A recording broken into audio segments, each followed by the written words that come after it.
Good morning, everyone. Just checking my mic is working. Yes, I'm getting my little bars popping up and down saying that it's working. Um, Fun little chat before the lecture started today. Talking about computer games and stuff like that. Um, I can always get baited into talking too much about computer games. It's like someone was talking about Animal Crossing. And I could do a whole series of deconstructions of that game, and how exquisite the design is without being overtly kind of gamey about it. Like that game tricks you into doing all kinds of things. It's so amazing, and in a nice way. Like some games trick you into, like, I don't know, buying loot boxes, but a game like that tricks you into just this kind of like caring, wholesome behavior. There's something really wonderful about that. Anyway, to move on, back to turnips. Oh no. Okay, back to COMP1511. So we are now in week 7, so we are now thoroughly in the second half of the course, and we have mostly completed the first assignment. I should say that, given that the assignment late penalty is 1% off the maximum mark per hour, you can still pass the assignment by submitting it today. So if you haven't started and you're like, oh no, trouble time, you can still get some marks for it, right? So you can still go for it. But for everyone who has finished and submitted, I just want to say thank you. Thank you and congratulations for the work that you've done. And I know a lot of people are going to see the sort of breadth of the assignment, you know, like, because I put a lot of stuff in that, for people to do. I didn't actually put it all in, like a lot of the tutors work on the assignment as well. But, I just want to say it's okay if you didn't finish it. Like, I think it's important to say this at this point. Note how the marks are laid out for the assignment, that there's, you know, you can pass the assignment with stage 1 and a bit of code style.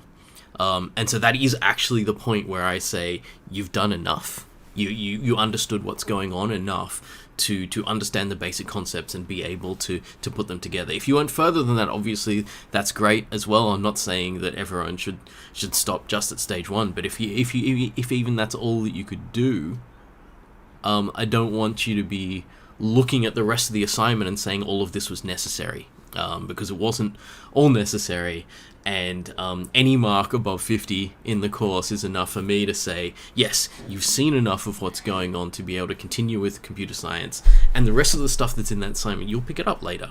You know, it's not really that, like, it's not something that is going to, like, hold you back permanently or anything like that. As I said before about learning, is it's a matter of time. So even if things are going really, really badly in Comp 1511, that doesn't mean the future is bleak. It just means that right now there's a lot of stuff to learn, and being in a position where there's a lot of stuff to learn is also not that bad either. You know, it just means that there's a whole world in front of you that you can learn things about. Someone's asking who wrote the extension reference solution. I think if you have Shrey as your tutor, I think Shrey was the one who wrote most of that. Hussein's asking about the 1% per hour taken off. The 1% per hour is not taken off parts you've submitted, it's taken off the maximum possible mark. So, for example, you know that based on the number of stages you've completed, that you're not going to get more than sort of 80% in the assignment. That means you can actually hand it in a few hours late and not lose any of the marks that you yourself earned. I didn't necessarily want to say that because, like, that gets you to the point where, like, you start ignoring the due date on the assignment, you start letting the assignment trail off and affect your other work that you're doing and stuff. I would prefer that we kind of hit the deadlines. But, you know, I'm not gonna, like, drop a hammer of punishment on you the second the deadline passes or something like that. That's why the deadline has, like, a gradation penalty rather than immediately cutting off and saying there is nothing for you if you don't make the deadline. But it's kind of like, you know, it's a training thing. Like, as computer science software engineers, we're trying to we're trying to train you towards, say, releasing software that works on the day of release, not releasing software that needs a day one patch afterwards. So, like, you know, when we think about that, like, you know, because you've probably seen the software. I mean, especially everyone that plays games sees that a lot of games are released before they're really ready, and then we have to kind of deal with people continually working on them afterwards. And we want to train ourselves to not be making those releases. Every time I say something like that, everyone says Cyberpunk. Cyberpunk is definitely the most famous case in recent years of a game probably being released before it was ready, and there's so many reasons, and at some time in your careers as computing people, you're probably going to end up in a situation like that. Maybe, hopefully, it won't be as famous as that, but you'll be in a situation where something has to be released, and you know it's not everything that you need, so you go for it. And you go, alright, we need to cut off a few things, we need to just make this thing complete, even if it's not finished. And your assignments are like that as well. You know, completing stages is better than having like sort of 30% of each stage done all the way through to the extension. That's actually much worse for your marks than doing 100% of stage 1, 2, and 3 or something like that. So, anyway, let's move on to what we're talking about in the lecture today. So, Week 7, we're returning from Flex Week. This is the week where there's no assignment. So this is the 1 week in the term, in the rest of the term where there's no assignment. So the first assignment is weeks 3 to 6, and the second assignment will be weeks 8, 9, and 10. So you've got a few days and a long weekend, which is nice, but you've got a few days to kind of relax from the pressure of the looming deadline hanging over you. Having said that, we are now in the second half of the course, and so I'm going to start teaching you some more complex things. So previously we were building up towards this, you know, we were getting all our basic constructs going. So you can do if statements and while loops, and you can work with collections like arrays. Those are the things that you really, really need. And now we're going to start building things up and go, okay, what are the ramifications of these things? What does it mean? What does it mean to have memory addresses? What can we actually do with them? What is an array the only data structure, or are there other ways to collect things together? And I'm going to start developing those ideas, and even going on like this kind of expanded narrative. So like the first part of term was like it's like a TV show. Like every episode was self-contained. I show you something and then I show what it is. But some of these episodes kind of drift into the others. So functions have been coming back multiple times, recurring character, pointers have come back more than once as well. And the main characters of like the if and while loop and stuff are just here all the time. Now we're going to go into like this kind of, you know, second half of any season, you get this expanded story arc. We're going to be going on one of them now, where I'm going to set up some stuff in the next lecture and this lecture and the next one that's going to carry through kind of multiple episodes of the of the story of COMP1511, and this is going to be the big final story arc where we're going to go through some pretty massive stuff that I hope it'll be interesting, because I think it opens up the door to both more complex low-level programming, which is like how close we get to the computer, but also more complex high-level programming, thinking about what does it mean to have data structures and algorithms and stuff like that. So that's what we're looking at over the next kind of 3 weeks or so. Anyway, let's get people are talking about the analogy, like Flex Week was the filler episodes where, like, you know, you do side stories, because the Flex Week was like not core story content, but it was other things. So yeah, I like to think that hopefully there is a kind of a narrative going through the lectures of the course. Okay, so let's do a recap. This is probably the most important recap that we've done in the term, because this is the one that's from 2 weeks ago, so it's more likely that you could have forgotten stuff there. So, in week 5, we looked at characters and strings, and we're going to have a refresher on all of that stuff in the tutorials and labs this week. So, and some of you will already have done these. So, characters, hopefully some of the stuff is easy to understand, but some of the stuff is fiddly, so it's worth practicing. So, letters as variables rather than numbers as variables, and the ramifications of that is arrays of letters or words We're going to call them strings because they're not always exactly words.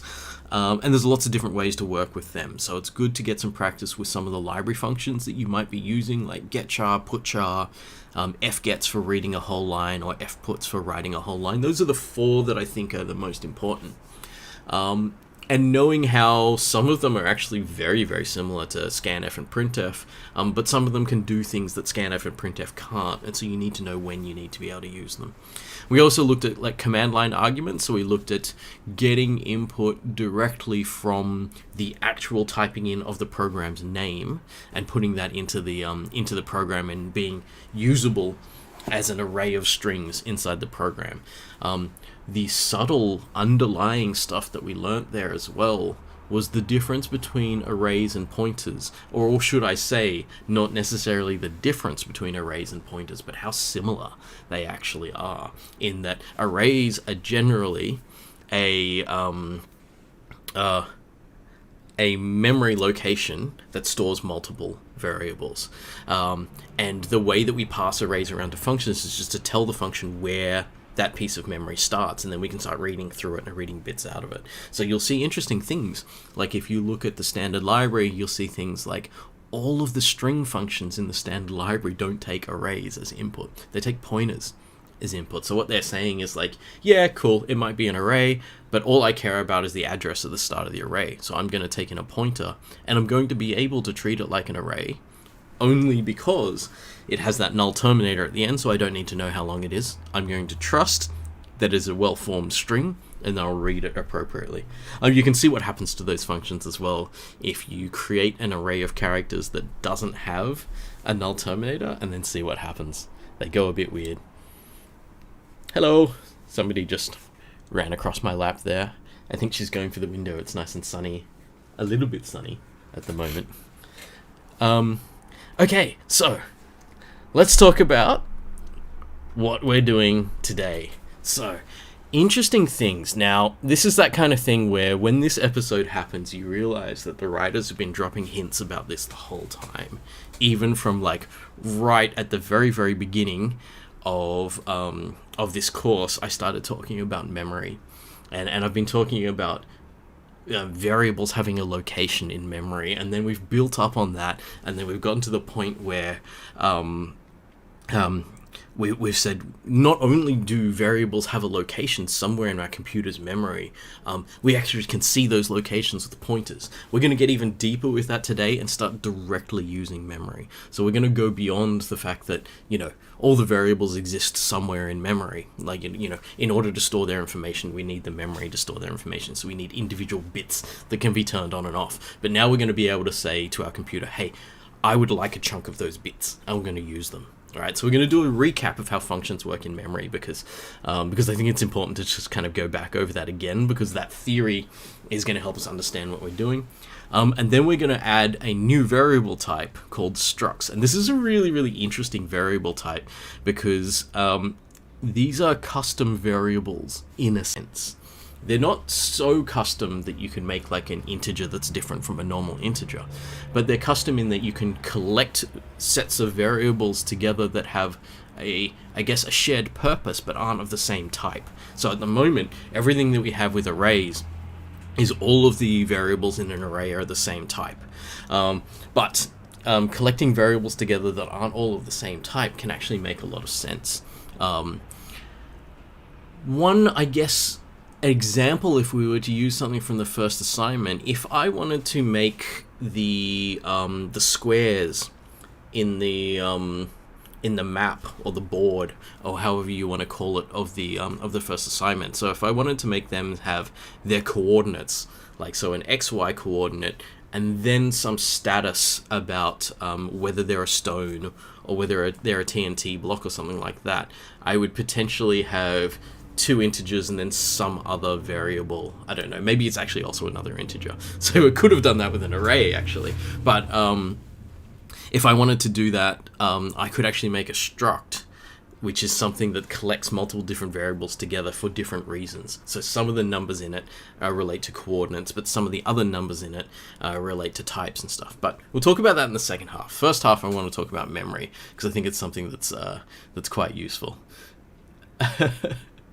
Just looking what people are saying. Blake is asking, is a struct the same as a record? Hard for me to answer because I'm not sure which necessarily language the record is in, and I'm too rusty in other languages right now to be able to say that definitely it is or it isn't. But you may be able to answer that question for yourself once I actually talk about it and go, yo, no, that's exactly what I thought when I was saying record. But let's look at memory first. Okay, so we're going to do a quick recap of functions in memory. So, something to remember about functions in C. And this is something that's quite C specific, actually. Like, it'll happen differently in different languages. But in C, everything that gets passed into a function goes in by what we call pass by value. So, a variable never goes into a function. A variable gets given to a function, but the thing that goes into the function is a value. And that value then gets made into a new variable in the function. So functions have their own versions of variables, and the variables that are given to a function are not actually given to the function. Their values are copied out of their previous variable and made into a new variable in the function. So this is an example that I'd used previously. If we had a function that tried to double a number, the number that gets doubled here is a variable that's actually created by the function and exists only within its curly brackets. So when we do this, we have x equals 5 and we run doubler on 5, and this thing multiplied it by 2, we just go, that should have doubled the number, right? But it didn't double x, because x never actually got given to this function. The value 5 was read from x given to that function. A new variable called number was created with the value 5, and then you do whatever you want with it. The trick is that variable number disappears when the curly brackets close, right? So that's a bit of thinking about what it means to have passing in by functions. But we did talk about a solution to this. Another way around this that we could use is that the value of a pointer gives us access to something. The value of the pointer is an address in memory or where something else exists. So programs in memory here, and there's a pointer to a variable. We run the function and we give the function the value of that pointer. The value of a pointer is the address that it stores, which means that this pointer has an address that leads it to this variable. This copy of the pointer, not the same pointer, it's a copy put into the function, also has an address in it, and if you follow that address, you get to the same place, because if I have two copies, I was talking about this with street addresses, so I just made up an address like 250 Anzac Parade, and so I give one person a piece of paper that says 250 Anzac Parade. I make a new piece of paper and I write 250 Anzac Parade on it, give it to another person. They'll both be able to find the same place. I mean, granted, I think Anzac Parade restarts its numbers in different suburbs, so it's not entirely correct. Oh, and for anyone who's not in Sydney, Anzac Parade is the main road that UNSW is on. So I use that as my example. But in our program, we know that the two pointers here can both lead to the same place, which means there's only one place this information is stored, but both the function and the program can both access that one thing. So we now change our program here. We change our function to say that double is no longer just doubling something, it's doubling a pointer, and it's taking a pointer as input, which means that we can give the pointer the address of the variable x. So I've created a pointer here. You don't even need to create the pointer, actually. In the same way that you could give a number, I don't know if anyone heard that, but someone just meowed as she hopped up on the table. In the same way that you could give a number to any function that took an integer, you can give an address to any function that takes a pointer. So I could actually have put and x right here into this function. The trick being, in the end, that this function then gets access to this variable because it knows the address of the variable x. So recall, the and tells us the memory location of a variable. So if we know the memory location of x, we can create a pointer to x, and we can put that pointer into this function. And then when we use the star to access this pointer, what that's going to do is follow that pointer to its memory location and read the value there, or write to the value there, which means it's actually going to wherever x was stored in memory. And then when we go to where X is stored in memory, we're able to then make changes to it. Okay, more detail as well. We looked at arrays, and we realized that the array variable itself, so if we don't use the square brackets, we're not going for a single element in the array, we're going for the whole array. If we just use the variable without the square brackets, that is actually the memory address of the start of the array. So if I've got an array here, so this is the first element, and we go down, if I pass an array into a function, I get a copy of the array. I'm not saying it's the whole array, but I got a copy of the array variable, which is just the address of where in memory the array elements are stored. So this array passed into the function will give us access to where the array elements are, and then we can go through and we can actually make changes to them. So this was a sneaky thing, right? Because I had you doing functions on arrays, but I was kind of careful with all the content of the course at that point to not ask you to change anything in the array until you understood what the difference was between arrays and pointers and variables and locations and memory and all this kind of stuff. But the whole time we'd been working on arrays before that, you could have passed an array into a function and made changes in the array. But we just kind of held that information back, because it was like, we need to teach you a bunch of other stuff first before you can actually get to this. But yeah, so now you know that an array, if it's given in like this, is actually just the memory address of the start of the array elements, which means that passing an array into a function allows you to change elements of the array. Cameron said that you got stuck for 3 days not knowing you didn't need pointers for arrays. Yeah, it's actually really messy if you try to do a pointer to an array, because you actually have a pointer aimed at this pointer, not a pointer aimed at the elements themselves. Apologize for that, but there was a kind of a sequence of information that we needed to give you so that you could fully understand what's going on here. Yeah, 1 or 2 people said they used that in the assignment. Someone said that their tutor told them early about this, which is good as well. Like, I think it's really nice to get a different view from your tutors. I think if the tutor sounded exactly like me, then you don't necessarily learn as much as if the tutor says things in a very different way from me. If they teach it in a different way, there's more chance that something sinks in. Okay, so going on to functions and arrays, if we have, it's actually on the next slide, this function that says double all. So it's the same kind of concept of like doubling things. You can take however much of the array you want to work on, and then this would be actually the address of the start of the array, this variable input. You can do a while loop that goes from 0 to the length, and it goes into the array and it says every element of the array, I'm going to double every element of that array. So this function just goes through and doubles all the numbers in the array. And so if we were to run this and we say, okay, we've made an array with 3 elements called 1, 2, and 3, and we put this into the double all and print it out, and this is just a while loop for printing it out, we'd get 2, 4, 6 out of this. So this is just showing that when we give an array like so to a function, so the array's name is numbers, and it can weird people out sometimes when we use an array without the square brackets, because me not using the square brackets says I'm not using this like it's an array, I'm using it like it's just a variable on its own, which gives this function access to the memory location where these numbers are being stored.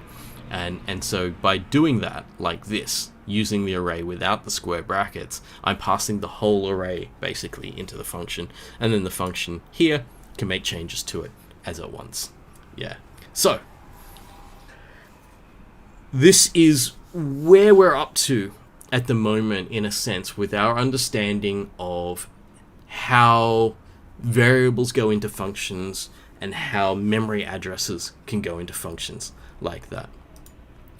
So actually, I forgot I had these slides. I was about to segue into the next bit, but it's actually pretty good to do this in pictures. Passmark wrote these slides, knows what he's talking about. Okay, so let's look at what happens when we create variables inside functions in a visual sense. So I have my main function, and my variables declared inside my main are contained within the memory for the main function. The program's memory is bigger than that, but usually each function has its own little chunk of memory that it's going to use for things. This is all very simplified, but, you know, it's basically the idea. Obviously, these aren't to scale. It's not exactly the shape or size of memory. It's much more complicated than that. But you can think of it this way, and you'll be able to learn the concepts of it. So, main calls a function. That function creates a new piece of memory, and it declares its own variables inside there. Some of those variables might be copies of some of the variables in here, but they are definitely separated. They're in their own memory space.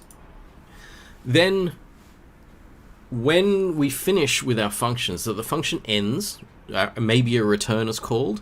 If a return is called, some information gets passed back to the main function. We're not too worried about that at the moment. What happens when this function ends is it has its own memory, so memory for its instructions or whatever lines of code you wrote, basically. There are then variables that were declared inside the function. When the function ends, so after the function ends here, this memory's gone. We've given this memory back to the computer, and we've said to it, we're not using this memory anymore. You can do whatever you want with it. So the computer will be like, all right, you're listening to Spotify. That's where the next song goes, right? So it's just like, that's what happens. You just dump the next thing in there or something like that, you know. So we have no kind of guarantee that whatever we'd put in that memory there is still there. So those variables, as far as we understand, they cease to exist. So they cease to exist, and we go back to our main function. We keep running it. So we're in a situation where any data that we created inside the function just goes when the function ends. And this is the same as every time there's a set of curly brackets. So anytime there's a set of curly brackets and you create something inside it, that thing will disappear when the curly brackets close.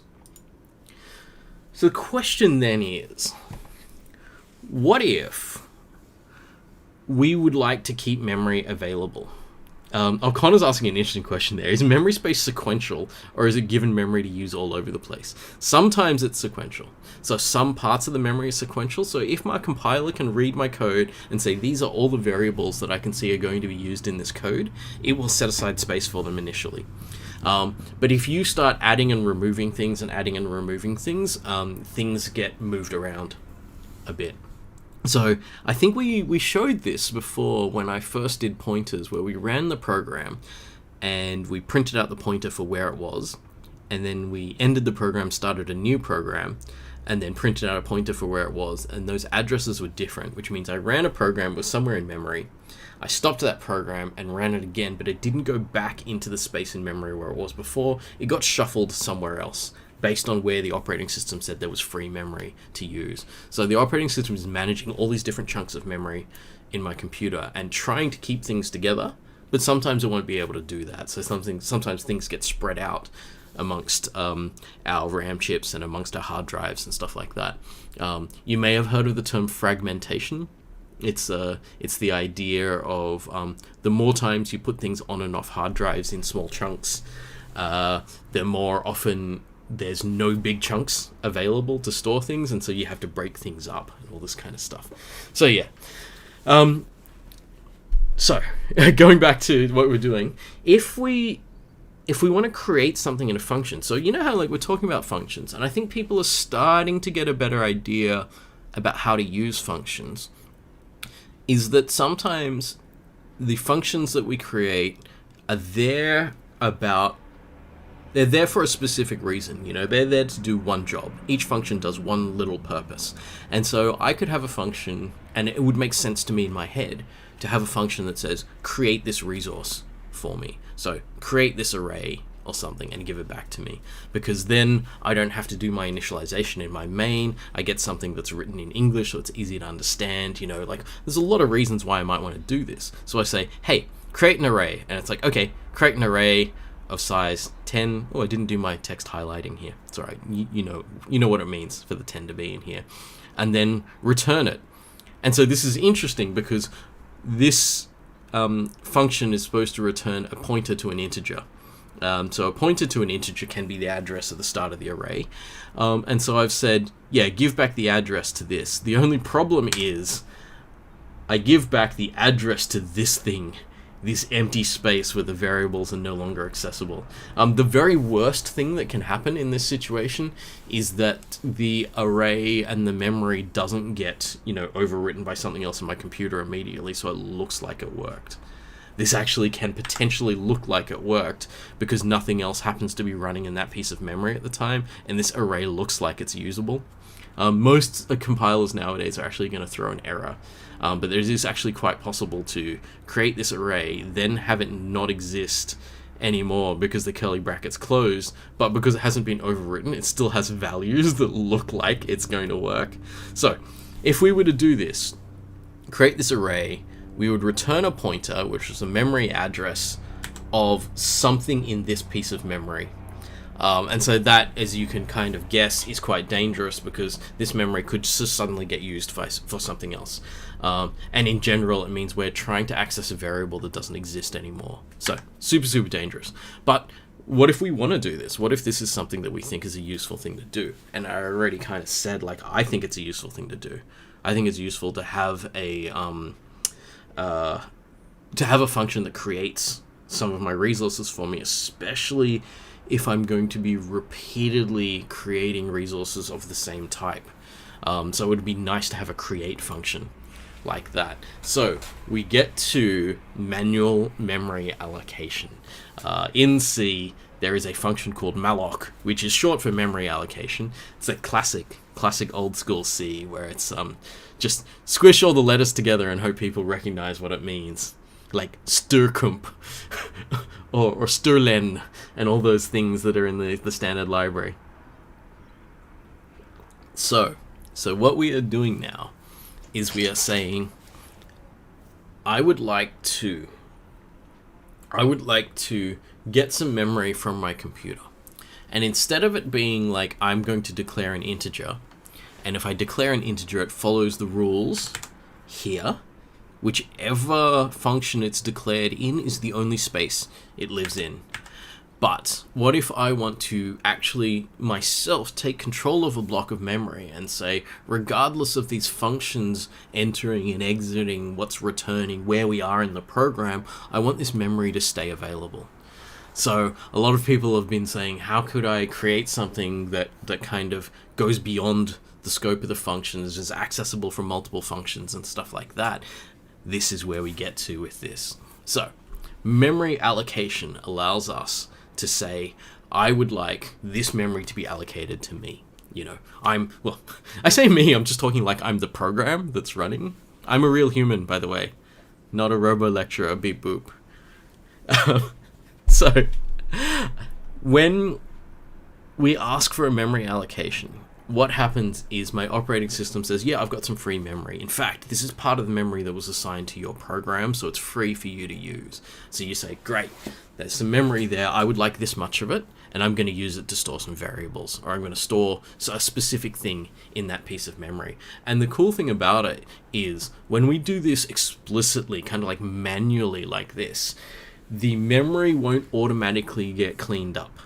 So the memory won't automatically say, I've hit the closing brackets of the function I was created in. Now I get wiped away, you know? So this memory will exist regardless of those rules, like the closing brackets and stuff like that. So basically what we had was, like, we had a really clear set of rules for the existence of variables, and like the easiest rule to understand was what goes on inside the curly brackets stays inside the curly brackets.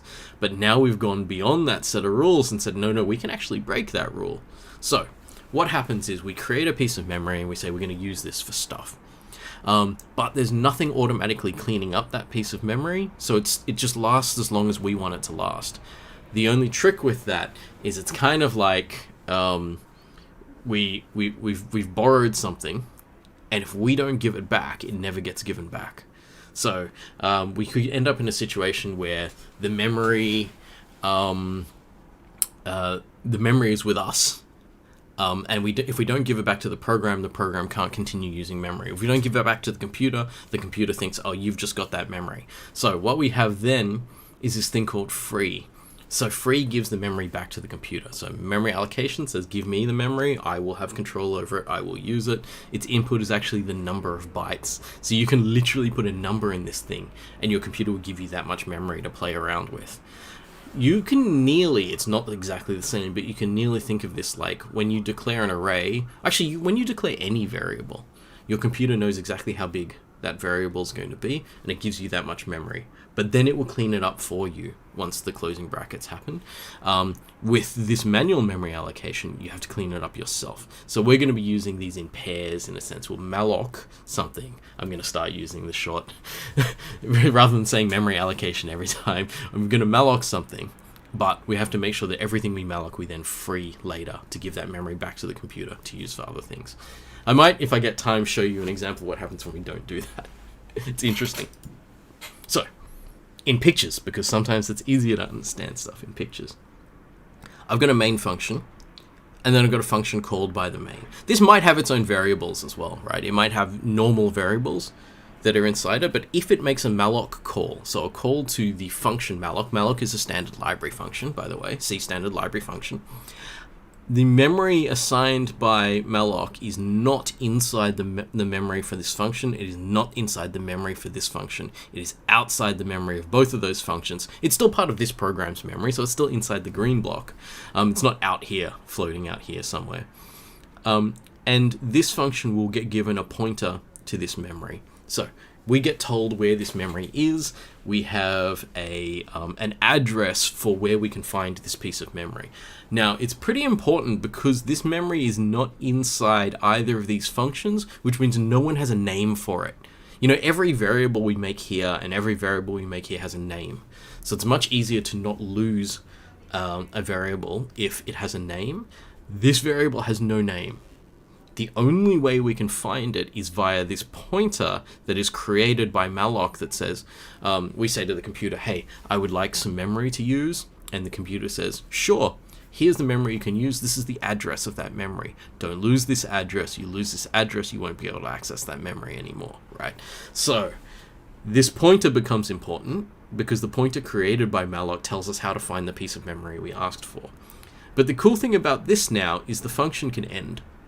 If this function ends, but what it does when it ends is it gives back the pointer to the main function. So the main function gets that memory address to this memory. The main function can now use that memory. So now we've got a piece of memory where so long as we remember where it is by using the pointer, we can pass that pointer around to different functions, and all of those functions will get access to this piece that we've created. And this piece is now outside of the rules for automatic cleanup or destruction of the variables themselves. So the curly brackets rule doesn't apply to it. It's like, no, I knew what happened outside the curly brackets and I'm outside the curly brackets. So it then gets to live on until we eventually say, all right, you've served your purpose. We're going to free you now, and the memory goes back to the computer after that. I just saw a comment. Memory does not self-yeet. Yes, this memory. Wait, where's my cursor? This memory does not self-yeet. This memory self-yeets. I don't know if that was the right way. I'm not sure if I should be using yeet as a technical term in programming, but I think a lot of people will understand what I mean by that. Okay, so if we are going to use malloc in code, there's one operator. It's an operator. It's not actually a function, but it's an operator that really, really helps us out with this. And that's this thing called Sizeof. So Sizeof will tell us how many bytes any particular variable or piece of memory we kind of ask for will take up. Usually just a variable. So if you do Sizeof and then a type. So an int is a type, a double is a type, an int pointer is a type, a char is a type. When we talk about in a second, structs are also types. I've nearly gone through everything. An array is much more complicated, so we're not going to talk about mallocing full arrays just yet. Oh, hey Shrey, how's it going? You came up earlier. People were asking who wrote the extension solution, which I think was you, right? Anyway, so when I do this memory allocation here, I need to tell the computer how many bytes of memory I need. So as an example here, this is an integer pointer that is going to store the memory address of an integer that I'm memory allocating. We don't often memory allocate stuff as small as integers, but sometimes we might have a need for it. Especially because integers can usually just get passed around. But anyway, if I'm memory allocating an integer, I could put the number 4 in here. And the reason the number 4 might be in there is because an integer is made up of 4 bytes, 32 bits of memory. So I could have put the number 4 in there, but what if the standards in C change? I don't know if they're necessarily going to do this, but what if the standards in C change and we decide 32 bits is not enough for our integers, we want to use 64-bit integers from now on. We've got heaps of memory available. And we've just been seeing too many overflow errors because we've been using big integers all the time. So we want to go to 64-bit integers. Suddenly the code that I wrote previously, which had the 4 bytes in here for the integers, won't work anymore because it'll only make a 32-bit integer. Whereas, if I use the Sizeof operator, the Sizeof operator says whatever you're doing for the type. So Mr. Compiler, I don't know if the compiler's a Mr. I just made that up. The compiler, how big do you think an integer is? Because you're the one that's translating this into the stuff that my computer's going to run. So whatever size you think the integer is, that's how many bytes we're going to put in here. And then when we start doing custom variables and all this kind of stuff, we can put Sizeof in here. Sizeof will always be correct. So we can malloc the size of the integer, and then that integer's worth of memory will be created, and then malloc will tell us where it put it. So it'll give us the address of where it put it. We'll store that address here in this int pointer, and then we can treat it like a pointer, like any way we treat a pointer to a variable. But the interesting thing is, we never created an integer variable, and it doesn't have a name. But if we use this pointer to look at that integer, we can treat it like an integer. The other thing that we're thinking about here is we have our integer pointer to our memory allocated space. So I've used this function here, malloc number, which is this one, to do my creation and give me back the pointer. Then I've done some work with the pointer, and I eventually get to the end of my program and say, okay, I don't need that pointer anymore. Or it's not always at the end of your program. Sometimes even part way through your program, you're like, all right, we definitely don't need that thing anymore. We should just give that memory back. We call free on the pointer, and it gives the information back. So this is how we do it in code. We create things, and then we use them for as long as we need to use them, and then we free them so that the memory goes back to the computer. The computer can use it for other things. An image here about freeing up memory. I'm not sure how necessary this part was, but I think while I was drawing images for everything, I kept going. So main function now holds a pointer to the memory that's still usable. So this is following on from this one here. We had the memory still usable that was created in another function, but since the main function had access to the pointer and the memory hadn't been specifically freed, it's still there. But if we call free on this pointer, so we might do this in the main, we could do this in another function, so long as we have the pointer that leads us to the memory, so it's this one here, the pointer that leads us to the memory, we can call a free on that pointer. So it's literally just the function free and then the name of the pointer there. So remember that we're not putting a star on this because we're not looking for the information in the variable, we're looking for the pointer information itself. So we don't need to dereference the pointer with the star to look for the variable. So this is me working on the variable that's at the other end of the pointer, which is why the star is there. If I'm working on the pointer itself, which is what free does, it doesn't need the star. So then we go free this pointer and the memory is freed, no longer accessible via this pointer, no longer accessible as the integer or whatever variable it was that I'm using, but this memory is now available for the program to use for other things. So we can go back and forth like that. We can grab some memory, we can use it, we can give it back. After we've given back memory, then there's more memory available for us to use again. So depending on how much memory we need, we allocate it so that we can use it, and then we free it to give it back. So I think I showed you ages ago a diagram of like the memory in the in a program. It was like, okay, here's the lines of your program, here are your variables, here's some empty space, and here's the current state of the program. That empty space there is this empty space where we can now allocate that memory. So we can say, give me a piece of that memory, I wish to use it for a variable. And the computer says, yeah, sure, there's a function for that, we'll give you that piece of memory, just make sure you give it back when you're done. And we do. So, things to think about when we're doing this. Sizeof, hang on a second, I'm going to get rid of that. Sizeof is not a function. It doesn't necessarily have brackets. I mean, we're going to use brackets most of the time with it, but Sizeof is an operator, not a function. So I didn't want that implication. This is the implication that malloc is a function. So we can malloc pretty much any variable.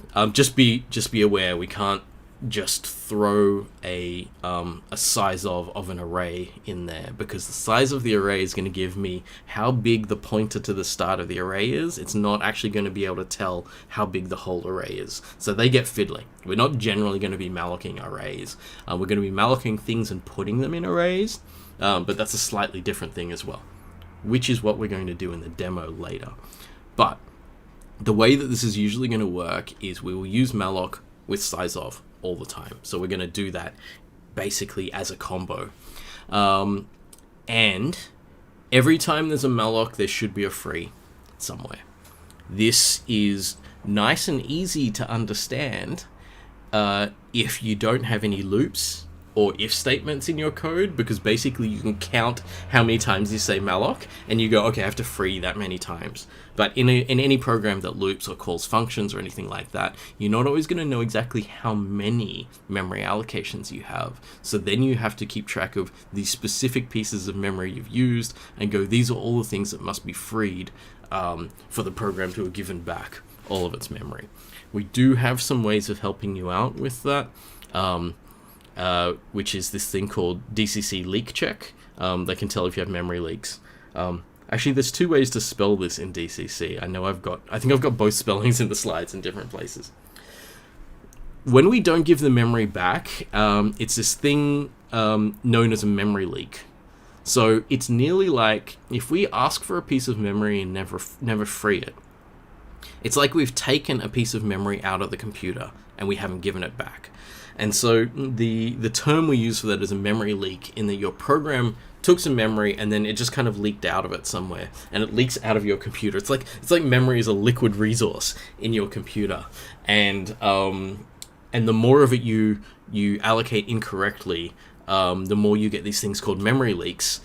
And what it means is, eventually, if you have too many memory leaks in lots of the programs that are running on your computer, all of your computer's memory ends up allocated. So it ends up allocated to things. So for example, if I allocated some memory and then lost the pointer, then that memory would remain allocated to me, in my program, and no other programs would be able to use it, and I wouldn't be able to use it either because I've lost the pointer. And so then what happens is my program, if it has more memory leaks and it keeps running, it will just slowly eat up more memory until the computer says, well, there's no memory left, we can't run anything anymore. And then in the worst case situation, the whole computer just shuts down, because it's like, if we can't allocate any memory, it means we can't create any variables, which means we can't do the basic needs. We can't fulfill the basic needs of the computer if we're out of memory. So it's quite a dangerous thing to do. Most computers are reasonably safe against this, as in when a program tries to take too much memory, so it just keeps leaking and stuff like that, just that program will get shut down, the rest of the computer will keep running. But if it's your operating system that is leaking memory, hello, the majority of the versions of Windows through the 90s and the early 2000s, there was a reason why people used to say that you have to turn your computer off and on again, because that's the only way that you can get the operating system to give all its memory back that it's leaking. So yes, there were, apparently. I mean, I didn't know what a memory leak was when I was using these operating systems back then, but apparently there were memory leaks in earlier versions of operating systems, and so we end up in situations where it was like, your computer's been on for 3 days, it has leaked so much memory that it's not able to continue working properly, so if you turn it off and on again, it will actually speed up. And it's like, that is not the solution we wanted to this problem, but it actually does that, right? so it's interesting. I should actually, we're not going to go to break yet. Let me show you some code.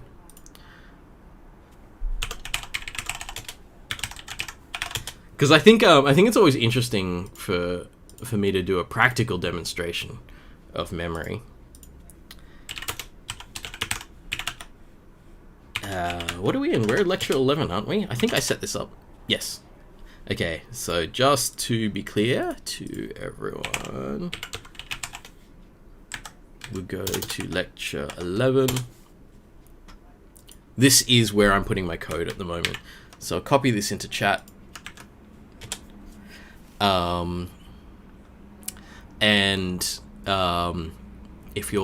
you're not on the YouTube channel, hopefully you can see that web address. Same as normal. The link is also in the lecture section on the website. Okay, so here,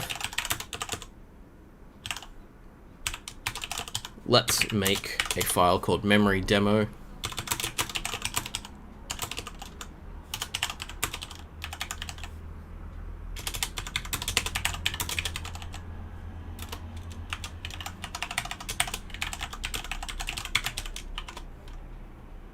Are we still in March? Oh, we're only just still in March.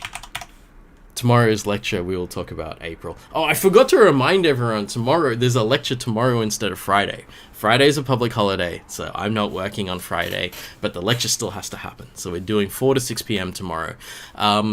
If you can't make that lecture time, and I know some people can't make that lecture time because I can see I have an aggregation of everyone's timetables. Don't worry about it. Please just watch the recording. You don't have to skip other classes or anything just to attend my lecture if they're scheduled that time, right? Because I'm not scheduled that time, so like I don't want to bump off other people's classes or anything like that.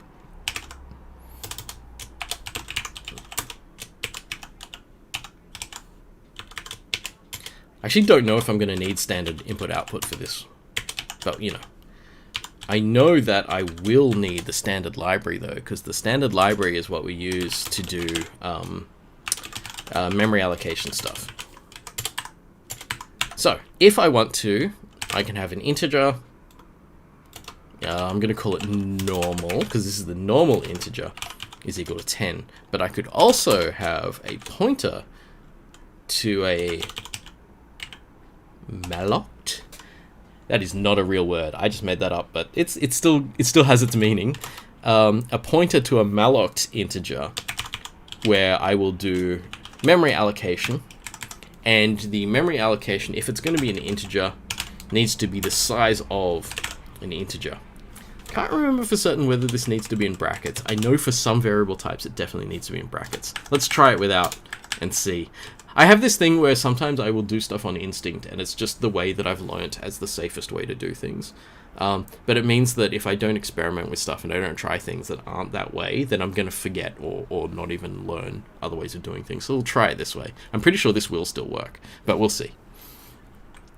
Okay, now I can have something like... Oh, I need to give that one a value. Star Malloc is equal to 20.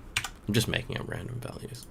So I can say this plus this. I made a mistake of not putting my quotes in. So usually you see me like open and close all my brackets and quotes before I start typing anything.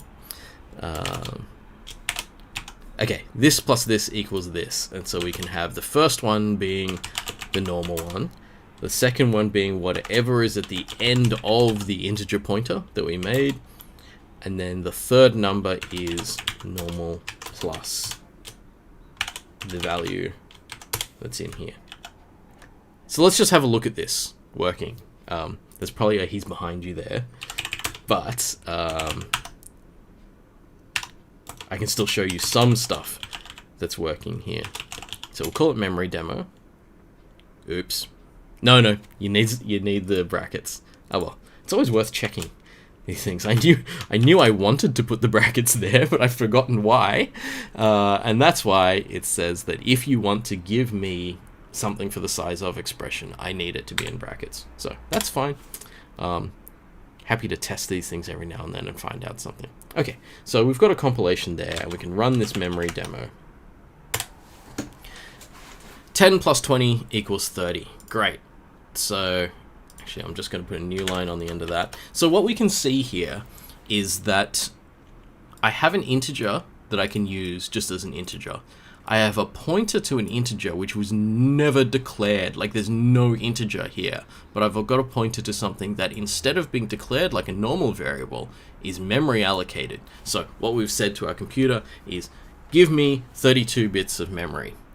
And I will use that 32 bits of memory as if it's an integer, so I will use an integer pointer to aim at it. And then, if I've got an integer pointer, I can treat whatever's at the end just like an integer.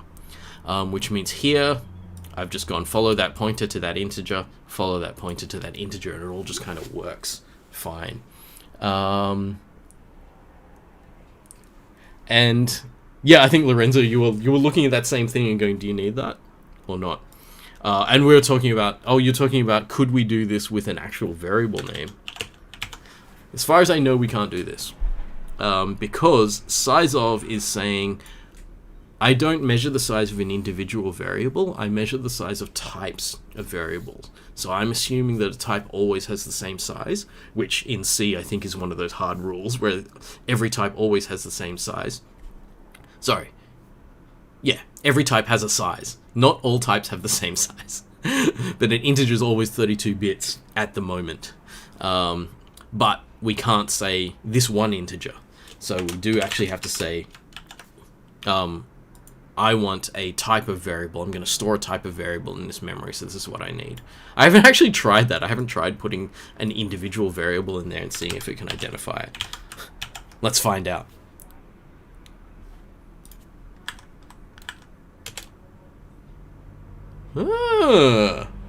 Thank you, Lorenzo, for opening up my mind to something where, again, as I was saying before, I get stuck in ways of doing things because these are the ways I've always learnt how to do things. And I don't experiment with things, and I learned something new. It doesn't have to be a variable type. You can plug in a single variable, and Sizeof is smart enough to say, okay, what was the type of that variable? That's what that person meant. Let's find that out. I'm going to go back to making this a type, though, just because I think it's easier for us to understand what's happening if we have a really clear type name in there. So I'm going to go back to using the type name. So this program is actually leaking memory because it has an allocated piece of memory that is never freed. So I would need to free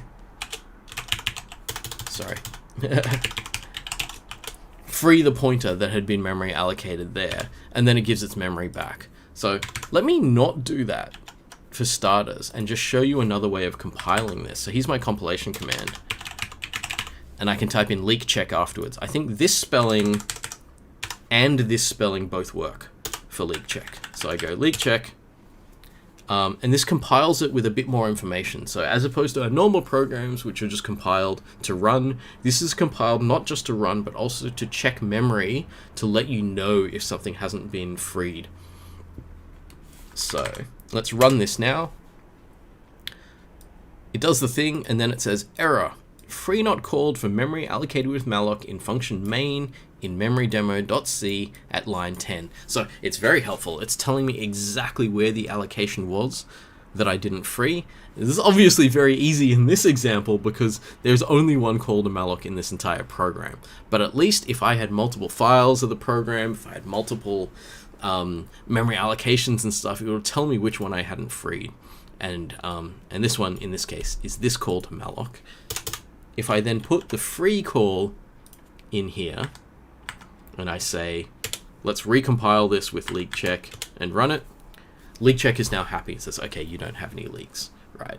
So, so there's this kind of interesting sort of looking at like grabbing memory. So let's look at what happens if a memory leak happens. I'm going to accelerate the process a little bit here because usually we're not going to see the negative effects of memory leaks in small programs like this until said small program can potentially leak a significant amount of memory. But it's not that hard for us to get a small program and make it into a rather larger program.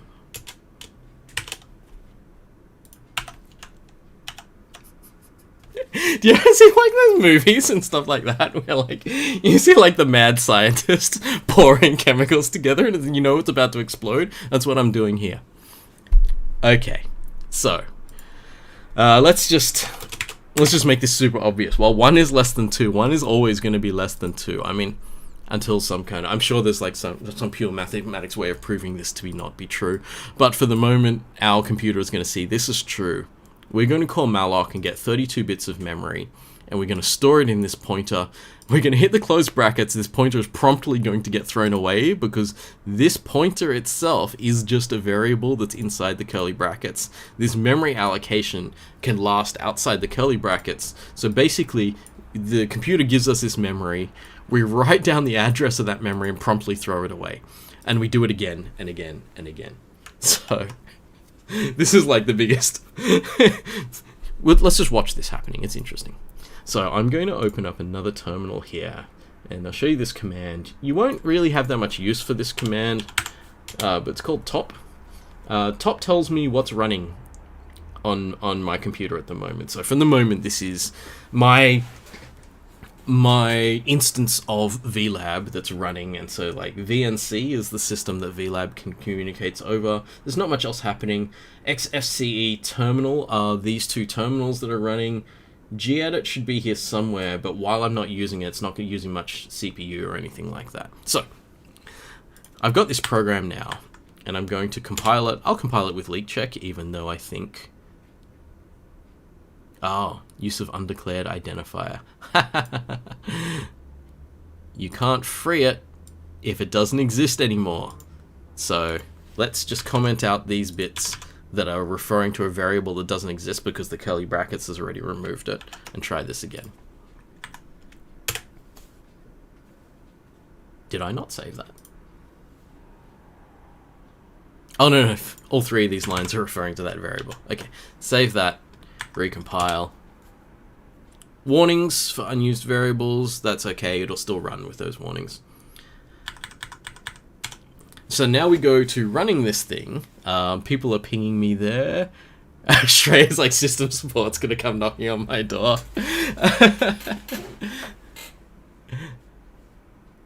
Yeah, Cameron was trying to tell me there that I couldn't print it either. Okay, so I'm gonna run this program. And I'm gonna go over here and let's have a look. Memory demo is running. This is how much memory it's using at the moment. It's using 100% of my CPU at the moment. 3.4 gigs of memory, 4.4 gigs of memory, 5.4 gigs of memory, 6.5 gigs of memory, 7.5 gigs of memory, and it has disappeared. So what I just did there, system support has never called me out on this. Because I don't think they noticed, because this demo only ever goes for a couple of seconds. Oh, by the way, please don't everyone run this at the same time. Which is like, VLab will just be like, meow, if we all run it at the same time. So, all I got out of this was one word. That's all I got. Killed. No information, nothing. So what my operating system has done, and this is where I can figure out how much memory my program was actually given. My program was given... Oh, wrong one. This one. Here, amongst all of these things that I can do, it had 8 gigabytes of memory, because that thing, before it got killed, got up to, I think it was 7.5, and then when it crossed over 8, it was like, you're done. Thank you very much. This program should never be allowed to... Hey, no. Okay, people in chat are going, alright, they're logging in now to VLab to do it. I need to change this code so that it's not just readily available for everyone.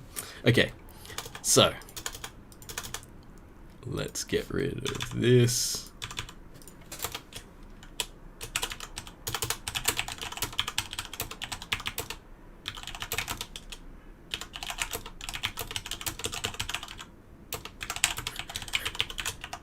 Alright, I'm just going to leave a comment there for that. But otherwise you can use this code, and it just shows you the memory allocation stuff.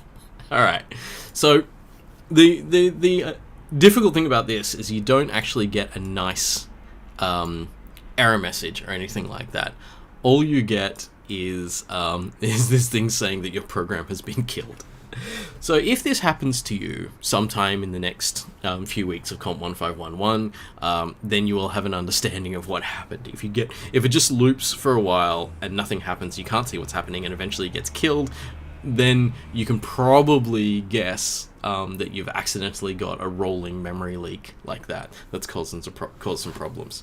So yeah, so I just wanted to show you that. It's one of the funny things that can happen where that is how a modern operating system deals with a memory leak. Older operating systems would fall over on their own, which is much more dangerous. Okay, so there's a little practical example of us using memory, but we're going to learn more about this as we go along, because we haven't really gone beyond the sort of just using of it and into the why are we doing this and what purposes can we get out of this and stuff. So we'll do that later. So let's go on break.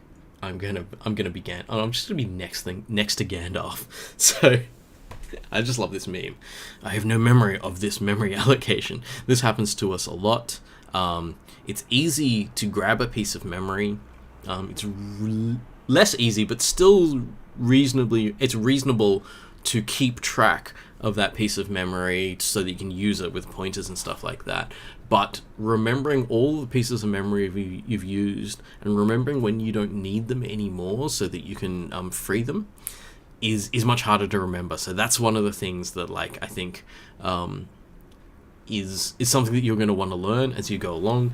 That's why leak check exists, to make sure that it always points out to you which things you've still got hanging around at the end of your program. And it'll be really funny because leak check will tell you you've got this memory allocation hanging around at the end of your program, and then you'll look at it and you go, I only needed that for like the first like 300 lines of this program, and the rest of the program, the other like 1,000 lines of the program, had absolutely no need of that thing. I should have freed it halfway along, you know. So things like that. Leak check will remind you if there's stuff lying around.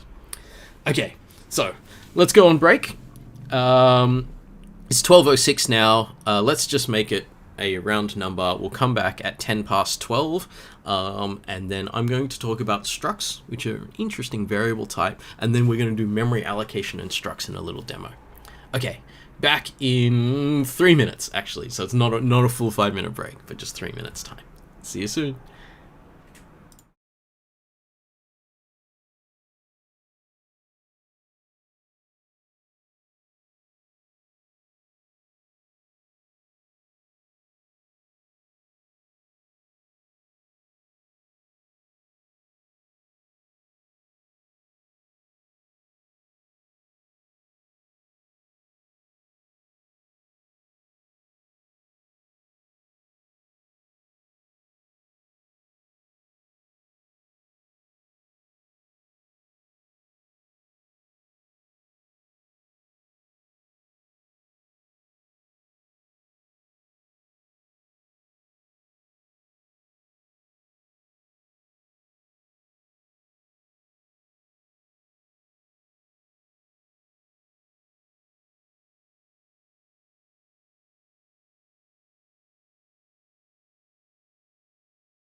Hey, I'm back. That was actually a much quicker break than I thought. But I said what time I was coming back, and so I'm back. Questions about CSE servers. I actually had a quick look then to try to find the specs on the servers, but I'm not sure if they're publicly available. Also, because I don't think it's worth them trying to keep that up to date. So it's like every time they upgrade it, they would have to then change the specs. But someone knows. I just not sure if it's just sitting on a website somewhere or not. Or if it is just sitting on a website, it might not even be the current specs of those servers, because they do get upgraded fairly regularly. It's not that hard, I think, to just put more RAM chips in things. I don't know, I say that, but I'm sure it's like, no, you don't just put more RAM in these computers. They're very, very cumbersome, and it takes, as we've noticed just over a week ago, sometimes it takes a lot of effort to turn these things off and then turn them back on again.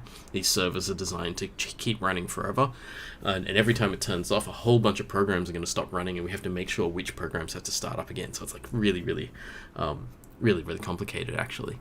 So, but I think what would be interesting is that there's a lot less RAM on, say, the VLab servers than you think. Like when we looked at mine then, it was like you had 8 gigs of memory to play with for that program. I would assume that there's much less than 8 gigs per student of RAM on those servers, because what we're counting on is the majority of the time when people are working on their servers, they're not spinning up 8 gigabytes of RAM, especially not for trivial purposes like I was. Yeah.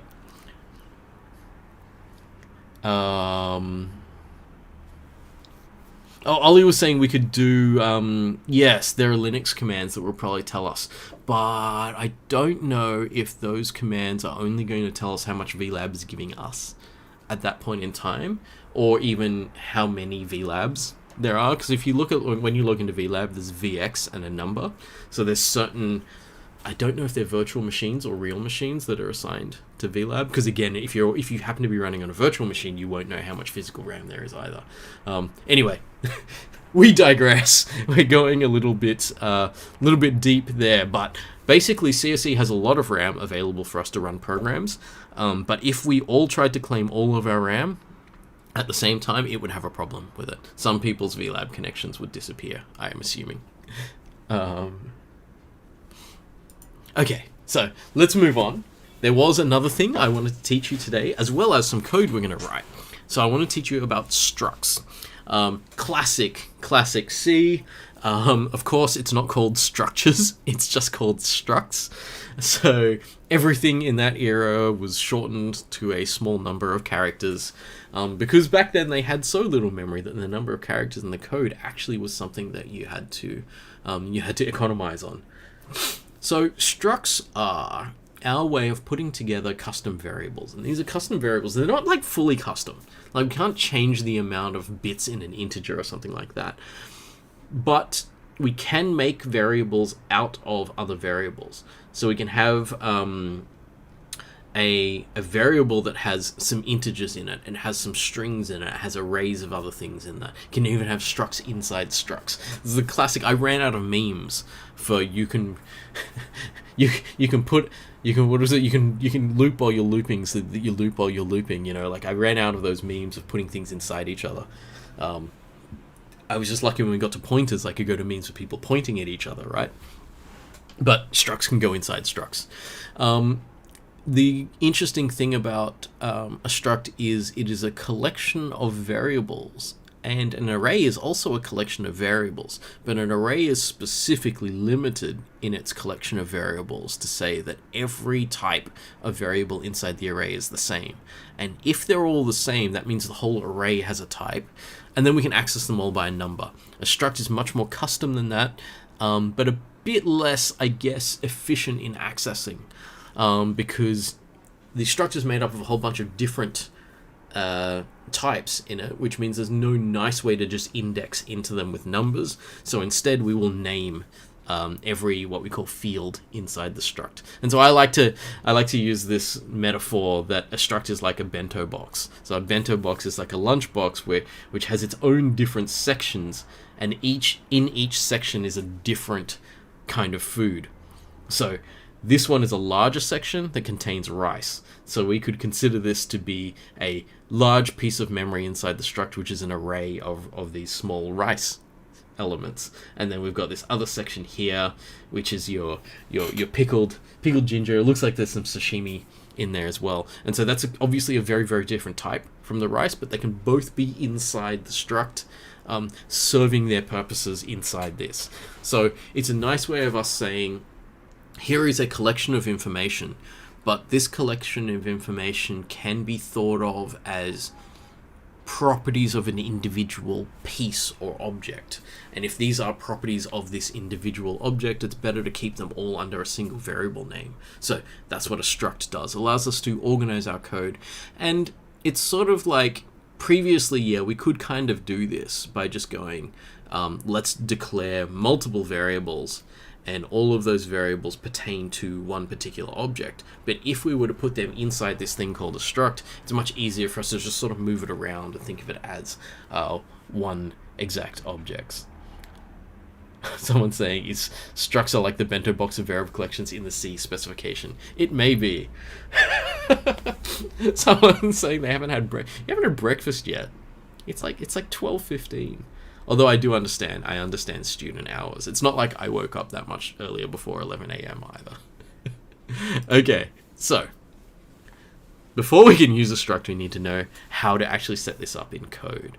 So the interesting thing is, if a struct is going to be a variable type, then it needs to be very similarly to functions. It needs to be declared before the program starts so that the program knows what it is. So I'm using a particular example, so I don't know if people know Avatar: The Last Airbender. So I think it definitely wasn't this year. It was like mid last year that I started rewatching this because it turned up on Netflix. Whenever it turned up on Netflix is when I started rewatching this. So the example today is all very Avatar: The Last Airbender. So it's a TV show, for those of you who haven't seen it, based on this world where people have control over different elemental powers, and it's just got, this one only has 4 elements, so fire, earth, air, and water. Plenty of other shows that have elements have more things, but anyway, so each one of these people are called benders because they call them bending the elements, and so each one of these people can have a name, and this in this example is a string that we're putting in, and they can have an element that's also a string that we're storing in the struct, and they have an integer here for how much power they have over those particular elements, that kind of thing. So this kind of makes sense to us if we know that the character has certain characteristics. Character has characteristics. And character has statistics. Character has information attached to it. It makes sense for us to create a type that stores all of their information in one self-contained place like that.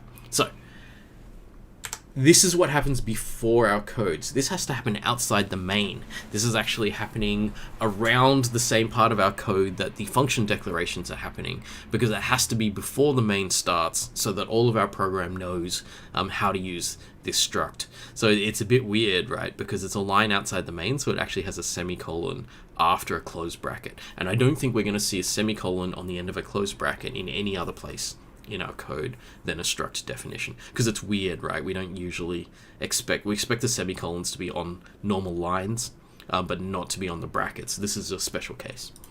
So once that exists, if that has been declared previously, then we can use it as a variable. So I am making a variable here called avatar, and this one is going to be of type struct bender. So previously, most of our variable types have been a single word, but even some of them haven't been, right? So all of our pointers have had spaces in them. So we're now starting to think about a variable type can have more than one word, but it still only has a one-word name. So this is the name of the variable, and the type of the variable is struct bender.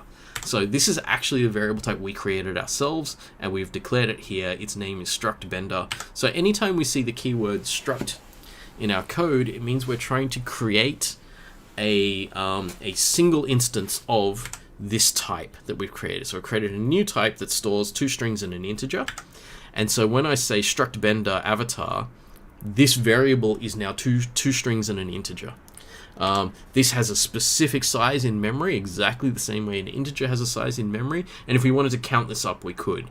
It would be the max length. The underscore is not rendering properly, but yeah. It would be the number of characters times by the max length, number of characters times by the max length, number of bytes in an integer, and then we'd know how many bytes in total that would be, or how many bits, whichever way you want to calculate it. So we know exactly how big this has to be in memory. Our computer also knows exactly how big this has to be in memory. And so if we declare it, it'll grab that much memory to use. Which also means we could do a Sizeof on a struct. If we did a Sizeof on a struct, it would look at my struct definition and go, okay, you said it was going to be this big, so that's how much memory you're asking for. So I've created this, and then I'm going to populate its fields with some information. So what we have here is, if we have the variable name, each variable inside the struct, we call them fields of the struct, have their own names. So for us to access the things that are inside the struct, we're going to use a dot. So this is the variable name, avatar, and then I'm going to go inside that variable to go to the name of it, and I say that's the dot name in there. Remember that we can't just make an array equals to another array, so instead with these strings I'm using string copy to say copy the name ang into the field name inside the avatar variable. So this is just our way of saying, in a similar way that we said I would like to access one of the elements of an array, and we use the square brackets and the numbers. Now we don't have numbers, we have names instead for these these fields inside the struct, that we access them by their name, which we define ourselves when we create the struct. So I can set the name field to be ang, I can set the element field to be air, and I can set the power here to be 10. I'm doing them out of 10, so I gave ang the most power because he's the avatar after all. Am I spoiling stuff? I'm only spoiling like the first episode. I think it's okay. I'm going to try not to spoil stuff though. So if I say anything in my demo, I will try to make sure I don't spoil anything. Okay, so if we do this, we can also access the fields by using the dot as well. So exactly the same way that we were trying to access individual elements of an array, we can access individual elements in individual fields inside the struct, and then once we've accessed the individual fields, we just use them like they're normal variables. We're going to be using, a lot of the time, we're going to be using pointers to structs. Because a lot of the time we're going to be memory allocating the structs. And if we're memory allocating the structs, then we won't actually have a name for the struct itself. We'll only have a pointer to the struct.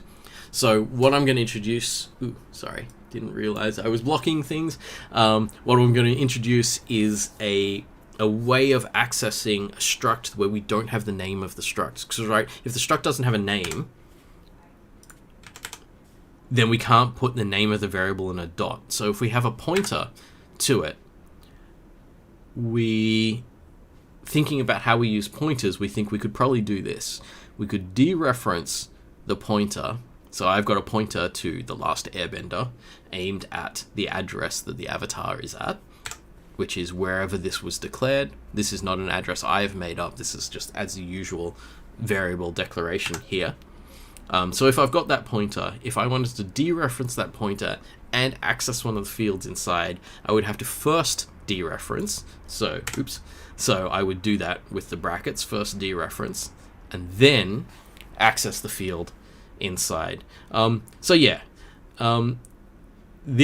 could do this. If I left the brackets off, stuff goes a little bit weird though. So what we do instead is we use this shorthand where we just use an arrow like this. So if I have a pointer to a struct, I can just say, okay, here is the pointer to the struct.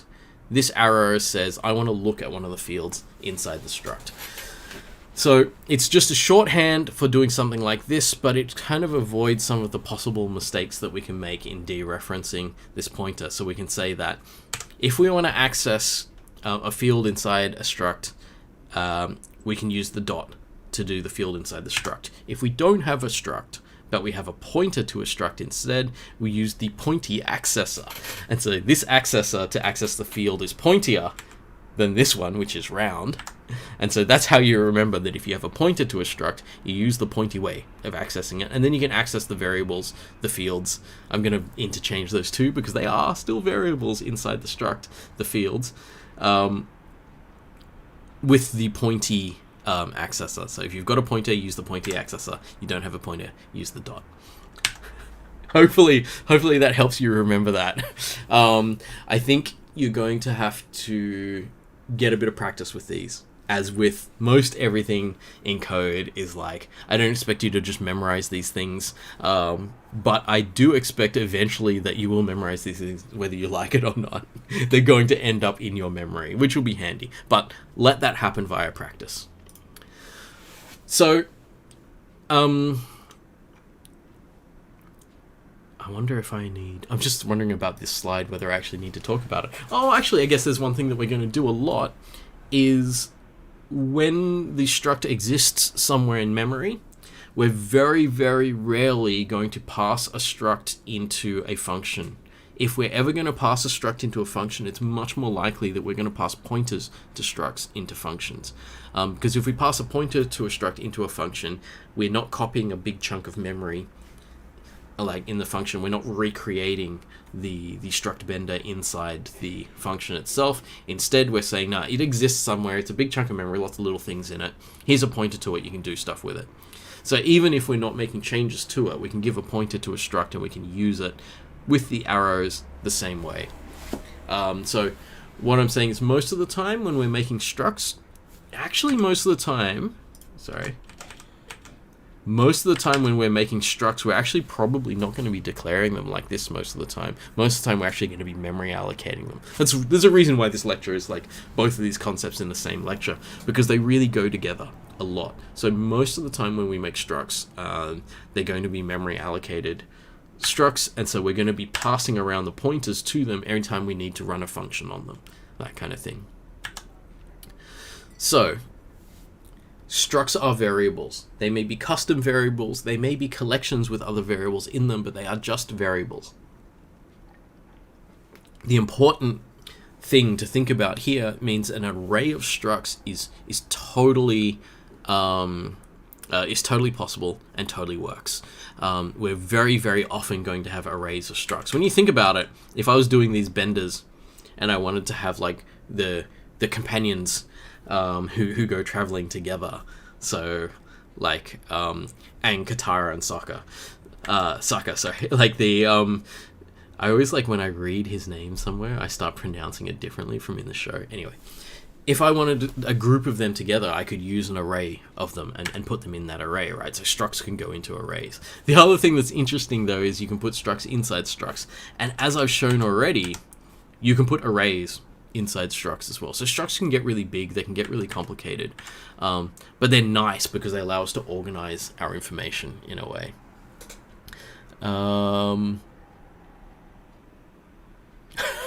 Someone brought up Goku. I don't know if you've noticed. There's little hints of Goku in the tutes and labs this week, I think. Oh my god, are we having a Aang versus Goku versus One Punch Man or something? Oh no, that wasn't One Punch Man. That was Goku with 3 punches. Anyway, so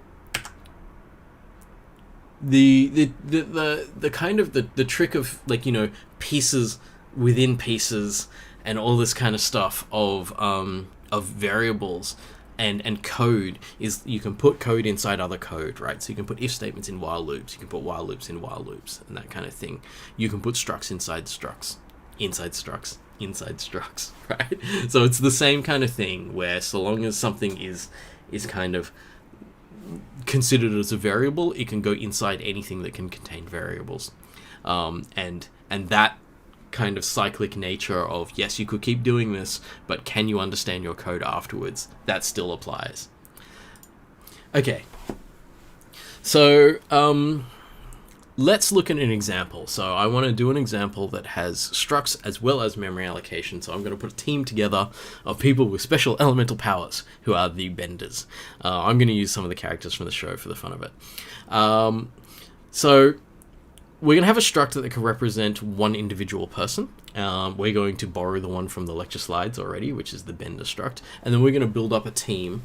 And what I'm going to do is memory allocate each individual person and maintain an array of pointers to those pieces of memory. So we're actually going to have a situation where I have something like this, which is the team. But each one of these in the team is not actually the struct. So I could have the struct here, which has got like name, element, yeah, great writing with a mouse, and power. And this is declared somewhere else in memory. And this pointer points at one of them. This pointer points at another one. I'm not going to do the words again. I'm just going to do the same colored box. This points at another one. And because these have been memory allocated, I don't necessarily have control over where they are in memory, but I know that they exist somewhere in memory, and I can obviously access them through these pointers that I've created. So this is the kind of structure that I'm going to build. There'll be another one here, but I just ran out of space, so I didn't bother. Actually, maybe just for completeness sake, I should say yes. There is another one, right? So this might be my team of 4 benders, and each one's going to have their own information in their own piece of allocated memory. So that's what we're going to do. We're not going to do, this is not going to be like a super complicated thing. It's not going to have a great deal of functionality in it yet, but it's setting up the idea that we could have this kind of thing. So we have the pointers to the members, and each member of the team has allocated memory. So let's have a look at our struct. And I think this is important because when I do this, you'll get to see where this goes in your code. Because we're going to at least have a function that we're using, and we're going to have the struct. Oh, top is still running. I'm going to Control-C out of this. I don't need this other terminal window. So let's make a new C file. I'm going to call it bender team.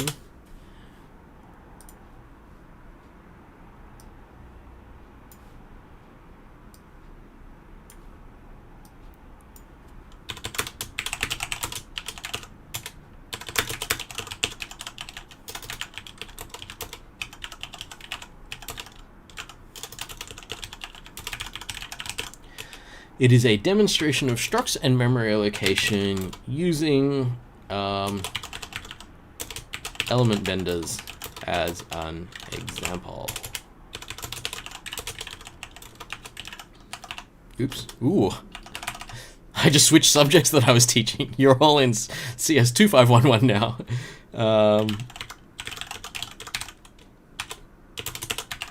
March 2021.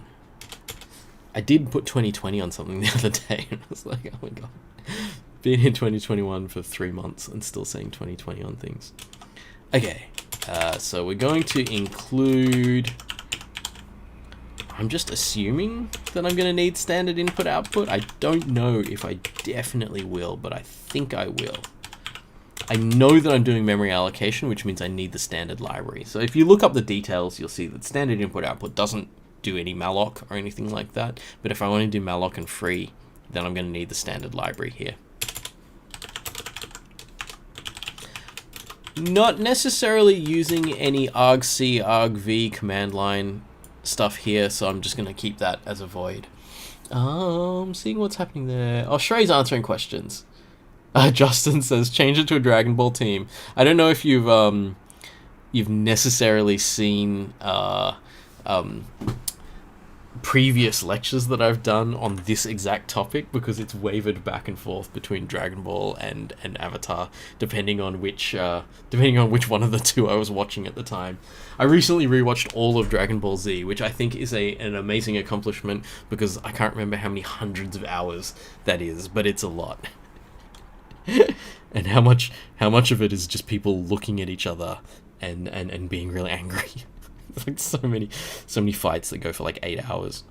Anyway, so we are going to declare the struct, and so the struct is going to get declared outside of the main. So if it was inside these curly brackets, it means it's only usable inside these curly brackets. But because we want to use this for functions and stuff like that, it's got to be outside. So it's actually sitting out here, like so. And so we had a character array for their name, and we had a character array for the element that they use, and we have an integer for their power. I don't like these because I can't really use an array that doesn't have a specific length, especially inside a struct which is supposed to have a specific size. So I'm going to need a max, I guess I'll call it max length because it's the max length of these words. So these are both going to be max length. Do need to still decide how long that is. I'm thinking in a universe like the Avatar Last Airbender universe, the names of the characters and their elements are not that long. Actually, the elements are fixed, so that could be really, really short. But just to make it on the safe side, I'm going to say I very much doubt that we're going to use names or elements over the length 100, so that'll be a safe amount of space to use for those. I could economize that down to here, but I think that that could be dangerous because there's probably going to be people in that universe that have longer names than 10 characters. So sometimes it's safe to just sort of burn a little bit of memory, like so. And I'm using way more characters than I need in both of these now, but, you know, it's good to be a little bit safe. Okay, so this is my struct, and it's able to store these things, and now I'll be able to use this. I think I've got some slides going in to there. So, oh, there's another struct. I'm glad I went back to the slides, because I was going to have a struct that managed the team as well. So, if I could have multiple teams. So if we go to say Legend of Korra, if you want to watch the sequel to the Last Airbender, they have these bending championships with teams, and so this would be a perfect thing to use to organize that. So I could have a team of benders, and this also shows you how you can use structs within structs. So I could have the name of the team, and let's say the team names are similar. Just a string like that, but then I could have an array of pointers to benders. So I say a pointer to a bender, struct bender pointer. So now this is the first time that we've had this complicated a type for a variable. So a variable is the struct bender is one type of variable. We put the star afterwards, says we're going to have a pointer to a struct bender. And then we're going to complicate this even further. What do I call it? Team members makes sense. And say this is an array as well. And I don't know how I was organizing this one. Oh, I had a team size there. Oh, if I'm going to have an array,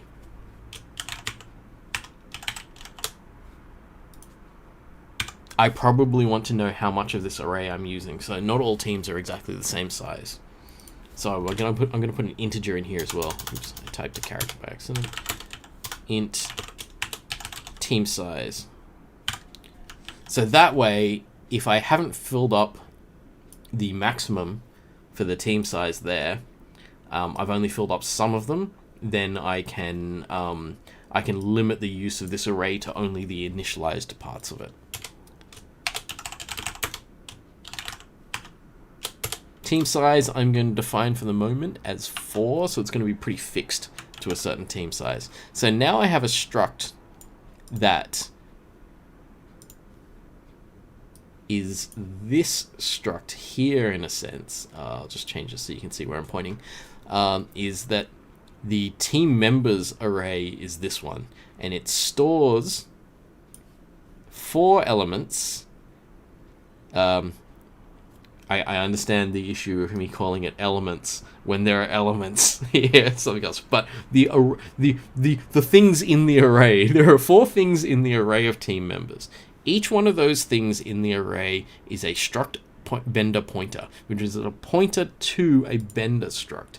These are the bender structs, so each of these is storing a pointer to one of those. So we're already getting to the point now where we can be like, oh, we can, if we lose track of this stuff, we could make some really complicated structures of information now. Because I'm not saying that each of these is now in the array. What I'm saying is that each of these exists somewhere else in memory, but the array just keeps track of where they all are.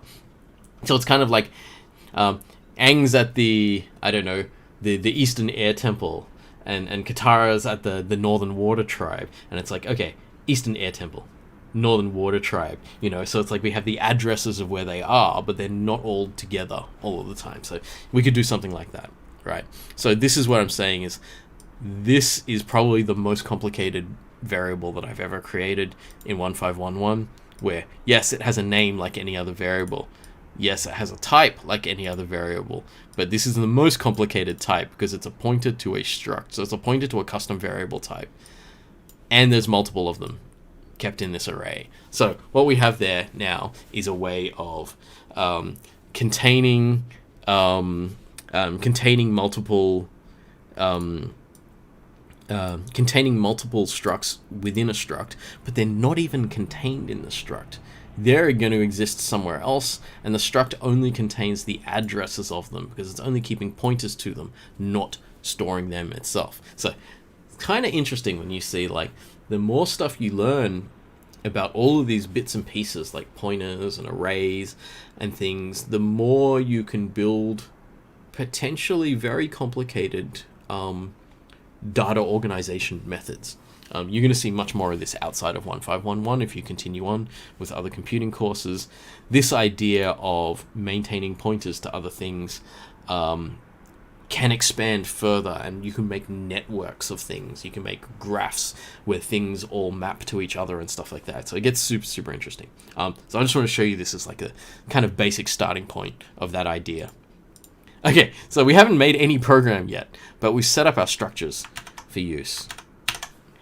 So yeah, we've got the team, we've got the people who are going to be the individuals on the team, and now we're going to have a function that is going to allocate the memory for us, and is also going to set up the information inside that one particular bender. So I'm going to call that, I'm going to do it after the structs here. I wonder if I need anything back from this. Oh, yes, I do. This is a function that's going to allocate some memory. So if it's going to allocate the memory for something, I need the pointer. Because if I don't get the address of the memory I've allocated, we saw what happened earlier in the lecture, where I just used up memory and it disappeared. So in order to know where the memory is that's been allocated, I need a struct bender pointer. So I need a pointer to wherever that memory for a bender struct was created. And I'm going to call it create bender, and I'm going to take in a series of variables that are going to allow me to populate this information here. So it's interesting, if you look at the way I'm going to do this, I'm going to name them different from the names of the fields so that I don't confuse myself inside my own function, but I am not taking a string in for the name. I'm allowing this to just be a pointer to a character. So what I'm saying is I don't know how long this is going to be. So just give me a pointer to the first letter, and I trust that whatever you're giving me has a null terminator at the end. So this is why I'm going to do this, is I'm going to use this like a well-formed string and say this has a null terminator in the end, so I can just use string functions and stuff like that to use it. I'm also going to take a pointer to the first letter of an element string, and then I'm going to take an integer. So the integers is easier for us to pass around, and we're not passing arrays around, it's not as complicated. So just give me the value of the integer and I'll store it in this thing.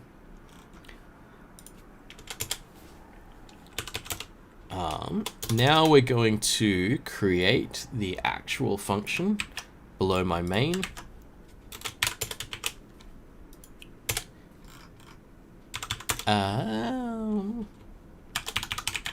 allocate memory for a bender,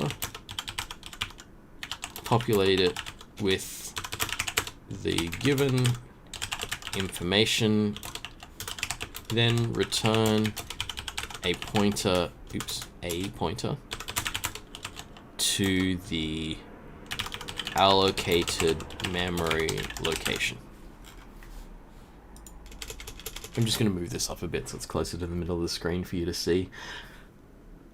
This is a reasonable function comment because it's saying exactly what it's doing. It's saying what it returns as well. So, and also it's giving a little bit of information at least about what it's doing with its inputs. That's the kind of comment that makes it easier to read this. So, if I'm going to be giving back a pointer to a bender struct, I should create that. I'm going to call it new bender because this one's being created from scratch. And if it's a new one being created from scratch and I said I was going to allocate memory for it, then now's the time for me to allocate memory. I get access to the malloc function from the standard library. So this is a standard library function that I'm using. I have not defined malloc myself. Malloc is going to take the Sizeof, and I'm not going to worry about this and counting up exactly how long it is. So it's 100 bytes, 100 bytes, and 4 bytes. I know that this is 204, but I'm not going to put the number 204 in there because I know that it's much safer for me to put struct bender there. Especially because imagine if I did something where like, oh, these benders are going to get into a fight, so I need to store their health as well. I've now changed the size of the struct bender, but so long as the malloc says Sizeof, it's always going to be able to look through here and check for the actual size. So I can add or remove things from the struct bender, and the malloc will always be able to give me the right size for it because it's saying, no, I'm just going to read that struct and find out how big it is and then allocate you that much memory. Okay, so I've got this bender, and then I'm going to say I want the name, the element, and the power to be there. So if I have a pointer to a character here, a pointer to a character is potentially a string. I have the assumption that this is going to be a string because of the way that I'm going to use this. If someone gave me an address of a character that wasn't leading to a sequence of characters ending in a null pointer, then I think that my program's probably going to break at that point. But I'm going to assume that, and I'm going to let that happen here. So I'm going to start using things like string copy to copy whatever I was given into this new struct. Now, I've just said the name of a function that doesn't exist yet in my program because I don't have the string library available. So I'm going to include the string library. And if you want to look up the really specifics about what string copy does, what string length does, and all that kind of stuff, you can always hit up Google and look for string.h, and it'll give you there's lots of people with websites available that give you information about those things. So string copy, I know, is the same order as me doing, for example, new bender name is equal to, or not name, I can't do name, sorry, power is equal to the bender power that I was given. String copy does these things in the same order. It writes into the one on the left from the one on the right. So the one on the left is going to be the one I'm writing into, which is the new bender's name. The one on the right is the one I'm copying from, which is this string here, bname. So it's interesting, right? I'm showing you this, I think last time I did this, I used this notation. And what I'm showing you this time is that this notation and this notation are no different if it's a well-formed string. So previously I was like, I just want to make this really clear that it's a string.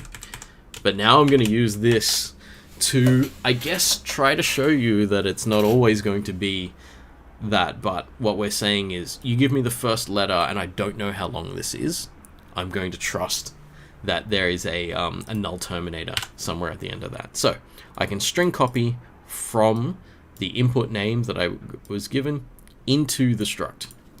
that I've just created. And I will do the same thing for their element. And we put in the bender element that we were given.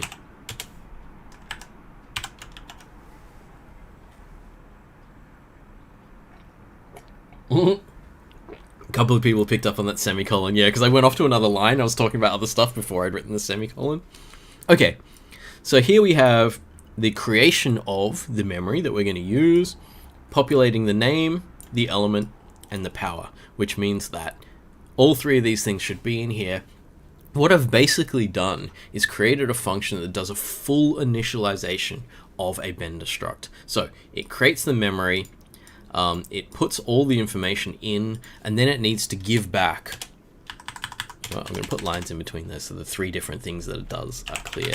It needs to give back a pointer to a bender struct, which this is a pointer to a bender struct. And obviously that's the one that we want to give back, because this gives us access to this allocated memory, and it's the same place that we just put all this information. So all this information is now collected together.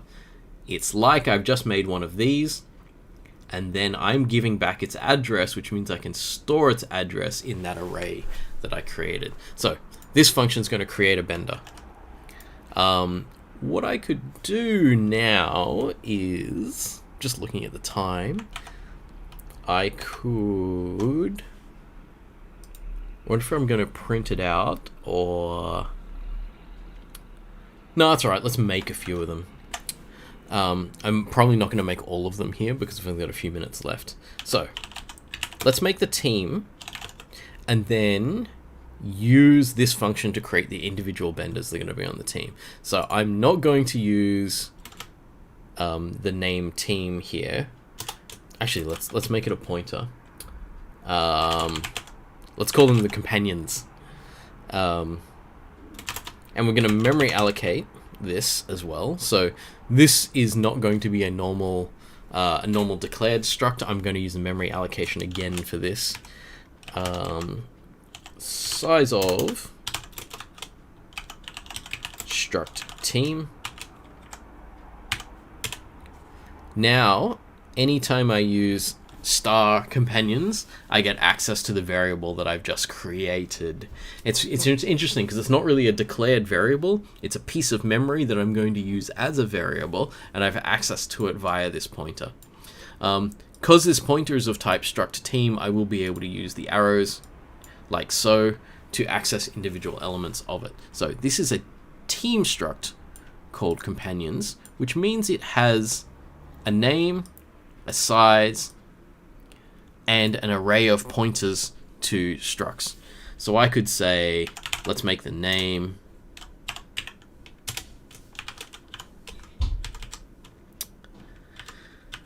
I'm not even sure what name to give them, actually. So I'm copying into companions. So companions is a pointer. So to access one of the elements inside the companions, I use the pointy accessor, which is the arrow. We're not actually going to use the dot very much at all. So the arrow is going to be the one we use most of the time. So their name is equal to, I'm just going to make it up for fun. I'm going to call them my cabbages. That's a little quote. This is someone that says that a lot in the show. So their team name is my cabbages. The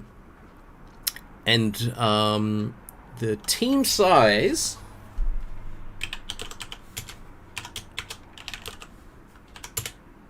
I'm going to set to 0. So I'm going to say there's no one in this team yet.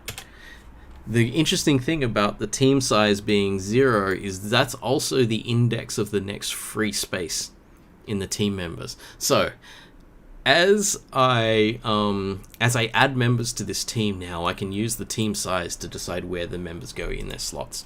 So let's do that now. So I'm going to say companions, team members, companions, team size. That's a long array. That's a long line of code there. So what I'm saying is I'm accessing the array inside companions, and I'm accessing the current element of the array because this is the team size here, and I'm going to set that to create bender of someone. So create bender. This is going to take 2 strings and an integer. So what I might do, I'm wondering where to send this down to the next level. I'm going to send this down here, and I'm going to say that there's a person's name, their element, and then a power number. So let's say their name is Ang, the element is air, and I gave them a power of 10 before. So what this is going to do is this is going to go into this array and say the pointer that goes into this array is whatever pointer comes out of this function. And this is good because the function creates the right kind of thing. And then we're going to create this person by taking their name and putting it in the new thing that we've created, the element, put it in the new thing that we've created, and their power, put that in the new thing that we've created. So we're using string copy to get these arrays across in one line rather than having to write while loops for it or anything like that. So this adds Ang to the team of benders.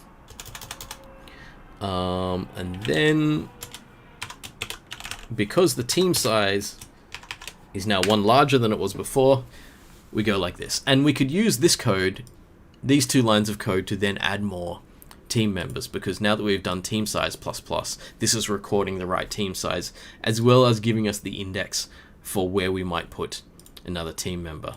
So if I copy paste this but then do other information here, I can put Katara in there with water. Katara, I would say, is not at the same power level as Ang, so I'm gonna give her I don't know, 6 or 7 or something. I'll give her a 6.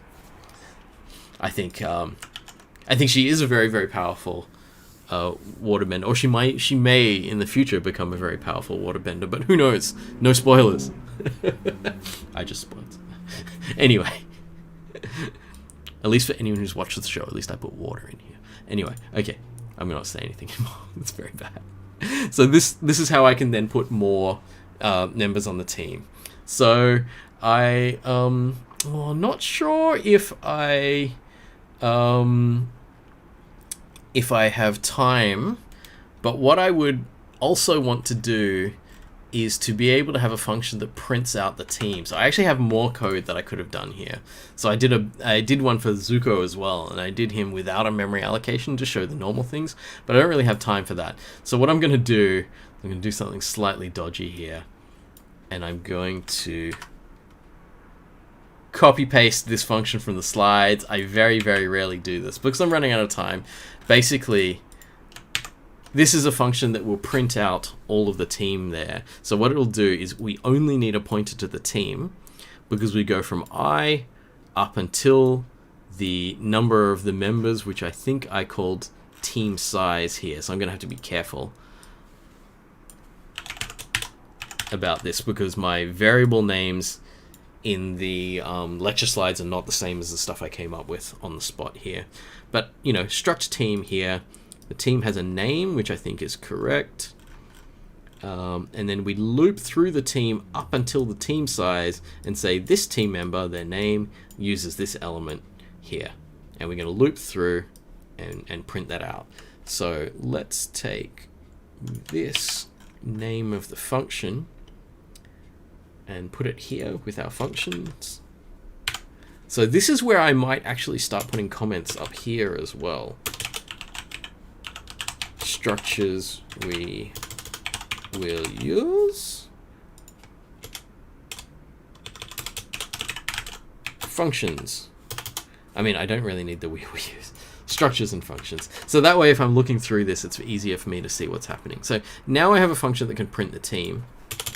So I can call the print team function and put companions in here. So let's compile this and hope that in the 1 minute I have left, I can show you this at least working. So we're going to compile, what did I call it? Benderteam.c. My output file is going to be benderteam. someone pointed out there, and it's a very, very good thing to think about, is that I haven't freed any of this memory. So this is just a leaky program at the moment. But I've run out of time to free stuff. I'll have to look at freeing stuff later. But let's just see whether this actually works. So the printout says the team name is My Cabbages. Team member Ang uses the element air. Team member Katara uses the element water. So what we've been able to build is this structure, where there's one structure that has an array in it. Actually, it's more than the array. If I was to put a box around this, it should also have the number of people on the team and the name of the team. And then it stores pointers to these declared pieces of memory, allocated pieces of memory that have a name, an element, and a power in it. And I arbitrarily gave Katara less power than Aang because, well, you know, kind of everyone has less power than the Avatar. That's why I did that. So we were able to allocate this memory. We were able to populate this memory using a function, which means this is the first time that we've kind of made something in a function and expected it to still carry on after that function finishes. And then we have this other function that just loops through and prints things out. Okay, so I'm going to wrap it up there. Because I've just gone a minute over time, and say, okay, so this is the start of us learning both about structures, our own custom variables, and about memory allocation, which is this line of code you're going to get really familiar with. It's always going to be a pointer to a type, and then a malloc the size of that same type. That's going to be our standard memory allocation line. We're going to use it heaps in the next few weeks. Alrighty, wrap it up there. Thank you everyone for coming along. I will go into my Be Right Back, and I'll come back afterwards and answer any questions people might have about the code that I wrote here, or about structs and memory allocation. So be back in a sec.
Hello, I'm back.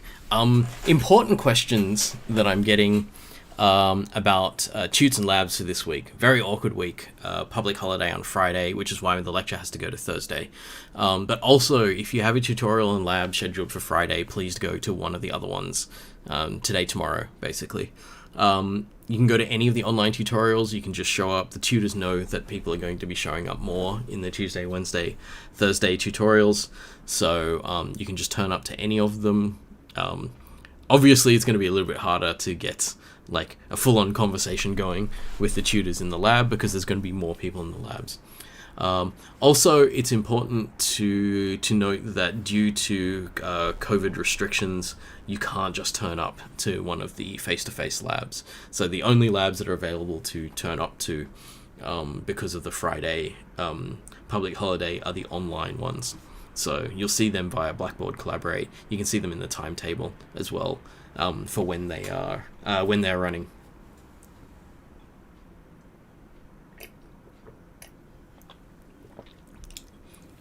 Hamish, it's unlikely that you will have reflection marking with someone who's not your tutor.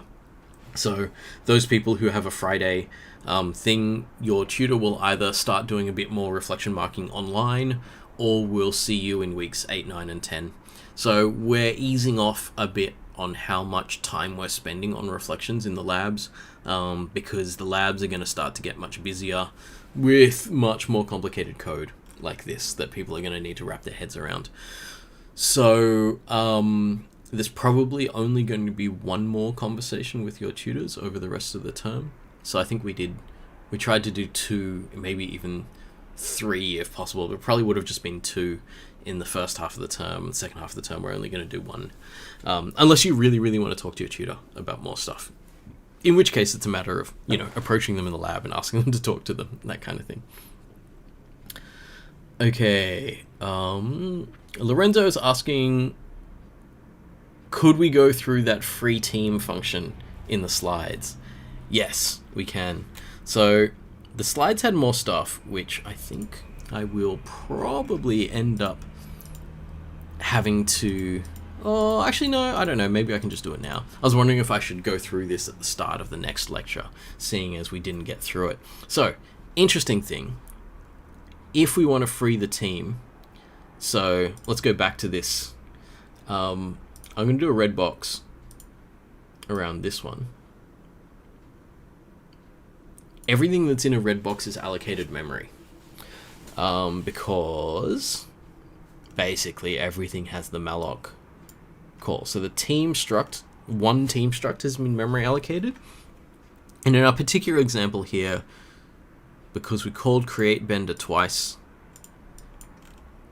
2 individual benders have been memory allocated. So we've ended up with a situation where there's 3 pieces of memory that we need to clean up.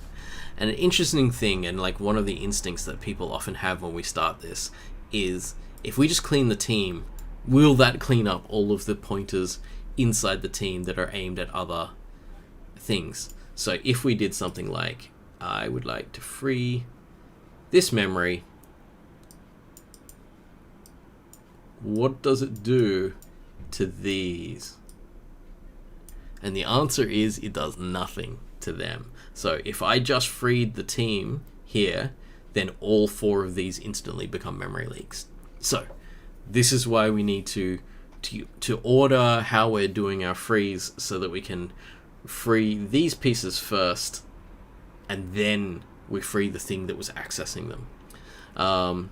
We are going to talk a lot more about this later. Like, we're going to be going much deeper into like kind of this hierarchical freeing of things. But if I was going to free all structs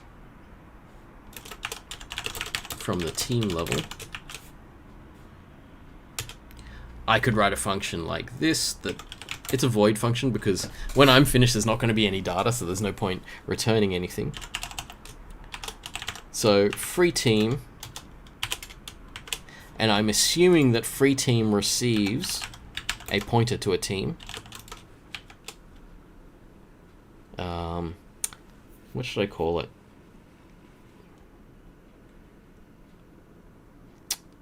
F team?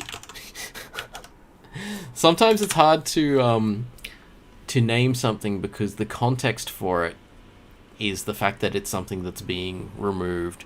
I guess I could call it remove team. What did I call it here? Oh, I called it F team. Haha. Okay, fine. My instinct was the same.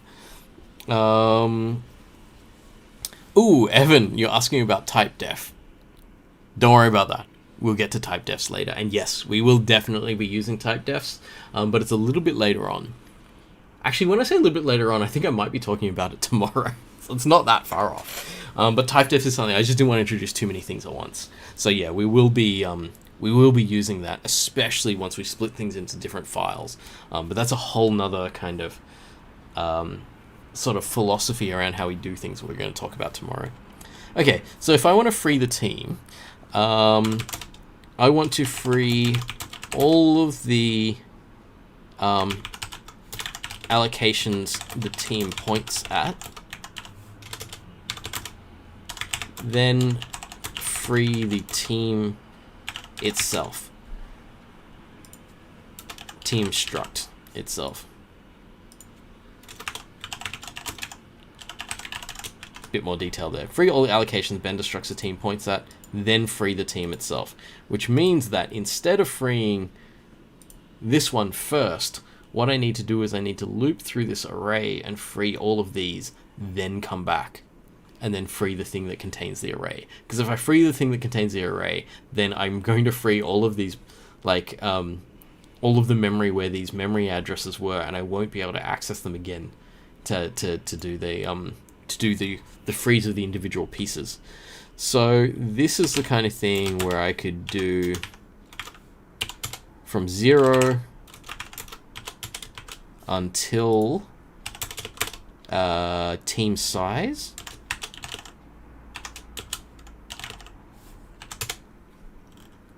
So this is going to loop through all of the ones where I actually put a valid pointer in. So for example, I only put 2 valid pointers in here. And so team size should be up to 2, so 0, 1, 2. So that's good. So that means that I'm only going to free the pointers that are in indexes 0 and 1. So free team up to team size. We're going to free the pointers that we find in team members. Oh, it's not team, it's F team. The only team that's accessible inside this function is the F team, because we were given a pointer to one specific team. So we free one of the team members, and it's going to be in the index I. So this thing's going to go through the array of team members and up until the team size. The team size might not be the full team at this point, because at this point we've only got 2 of them in the team, and we should have Saka in here, and we're going to put Toph in there at some point as well. Slight spoiler. But yeah, we could have our 4 team members in there like that. I think in the lecture slides I actually had all 4 of them in there, but I can't remember. So we'd loop through and free any of the ones that we put in there. After we've done that, because of how we built this, we know that there's nothing else in here that is its own memory allocation. These things are their own memory allocations, which is why we have to free them first. So once we've freed everything in here, we know we can free this entire thing, because these things are just pieces of memory that are part of the struct itself and not references to pieces of memory somewhere else in our system, which is what these are. So I free the team after this.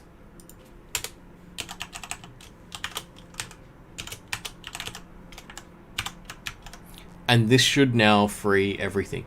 Having said that, let's not call this function yet. I'll just put this function up here in my functions section. Let's not call this function yet. Run this with leak check and see what it says. We do the leak check and then we run it. And it says, oh, error. Free not called for memory allocated with malloc in function main in Bender team line 33. Line 33 here. So what it's telling me is that this is a memory allocation that wasn't freed. And note, it's not actually going through and telling me all of the memory allocations that weren't freed, because there are others. It only told me one of them. So this is kind of like, you know, when you have an error in your code and you go, I'm just going to fix the first error. So let's just try that. All right, let's just fix the first error. Let's free that malloc. So here's the malloc team companions. So what I'm going to do is I'm going to free the companions. Obviously that's going to work, right? Nothing wrong there. Okay, so we do the compile that with a leak check and run it, because we fixed the thing. It said we didn't call free for the malloc in line 33, so now we've freed that one. And we go, yes, there, and it's like, oh no, wait, no, there's another thing we didn't free, the memory allocated in create bender line 51. So line 51 here, we did some memory allocation and we haven't freed it. So even though we free this team here, that doesn't necessarily free the other things that it referenced, which are the actual benders that were created. They're created somewhere else entirely, right? So there's no reason why the team is able to free them. So instead of just trying to free the whole team and only freeing this struct and not freeing all of these structs, we need to free all of them first using the fact that we know where they are from inside the team. So if I wanted to, I could do this, and I could loop here.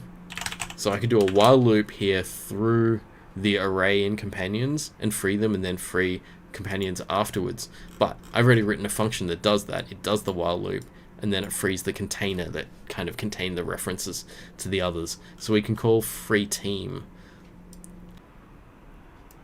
Is it working? Okay, I might be back now. My streaming software crashed. Am I back? Yes, I'm back. Okay.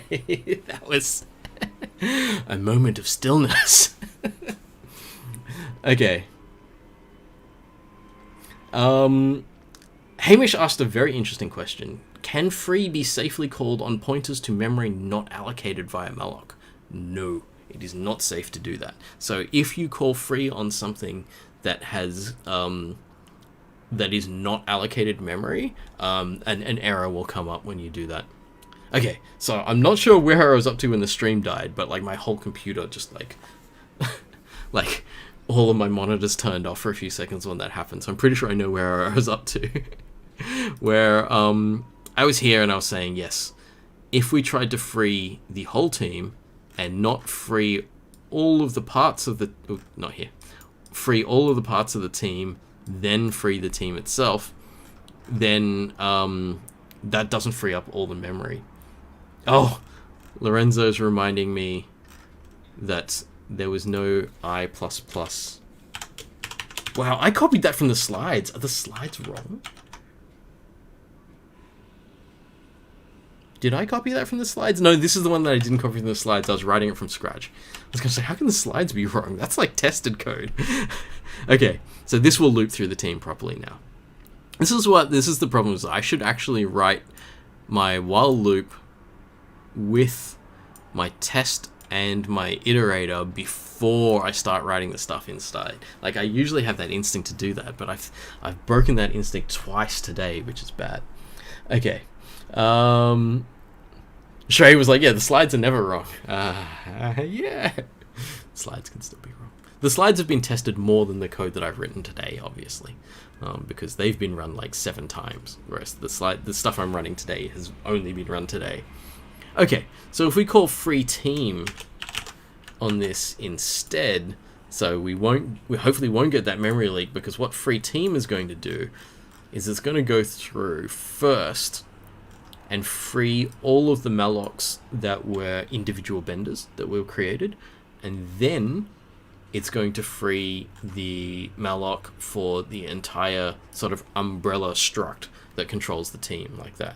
So let's save this, compile it with leak check, and see if we still have any memory left over now. Sweet. Leak check had nothing to tell us, which means that now we have freed all the memory that we needed to. I'm wondering if I should do what I did just then again at the start of the lecture, or tomorrow. Or else what I can just say tomorrow is, like, everyone probably wants to watch the end of this if you want to look at the freeing. Maybe I'll just do that. It's like, okay, this is like an add-on to the lecture. So today's end of lecture is more important than the usual after the end of the lecture where it's just questions. Oh, Lorenzo, you were trying to run my code, and obviously it wasn't working because it was never looping, or it was stuck in an infinite loop.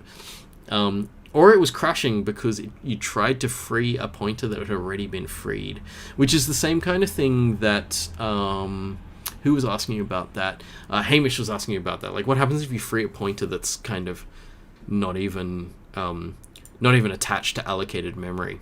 So, for example, let's actually, before I free it, let's just do a little thing here where, like, after I print people out, I can say struct bender pointer am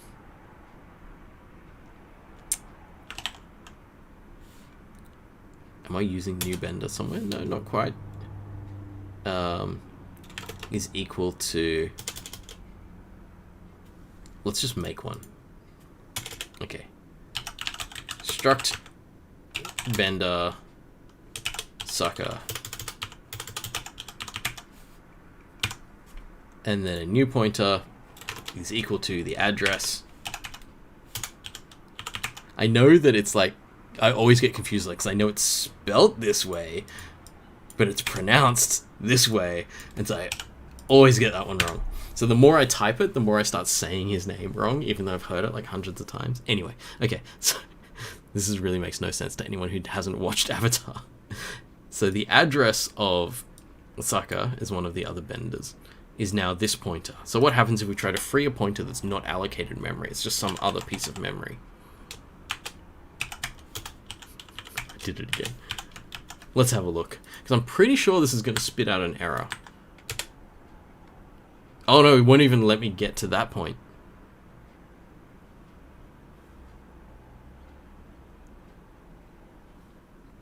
Wait. Oh no, the wrong thing. I was trying to free the variable, not the pointer to it. It's not even a bender, but it's got a pointer to him saying new bender. Alright, so let's say I try to free the pointer that is aimed at a normal variable, not a memory allocated variable. Ooh, this is good. I'm getting a warning. Warning, attempt to free a non-heap object, sucker. So, non-heap. Heap is the thing, I think I mentioned it before. It's not important whether you remember this or not, but the heap is the big chunk of memory that we can just allocate things into. Sucker is not on the heap because sucker is inside a set of curly brackets, which means that the variable that I've created here exists inside a function's memory.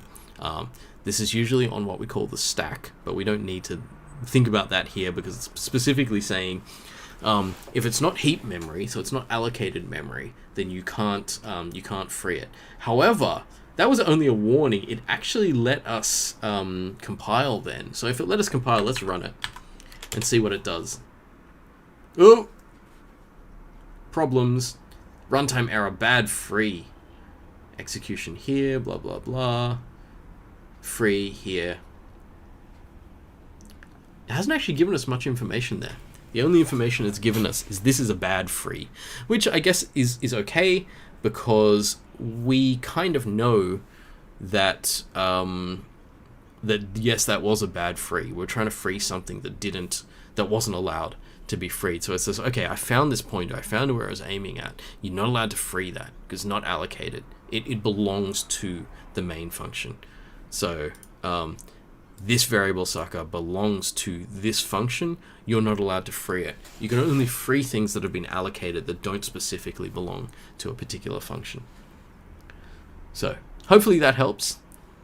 Oh, you can do weird stuff as well. So if I had this pointer and I didn't even have it at the address of a particular variable, so I'm going to do something really bad here. You should never do this. I've picked a random piece of memory somewhere in my computer. I don't even know if this is memory for this program. I mean, chances are, because the way memory addressing works, usually no matter what number you put in here, it's going to try to keep you inside the address space of the program.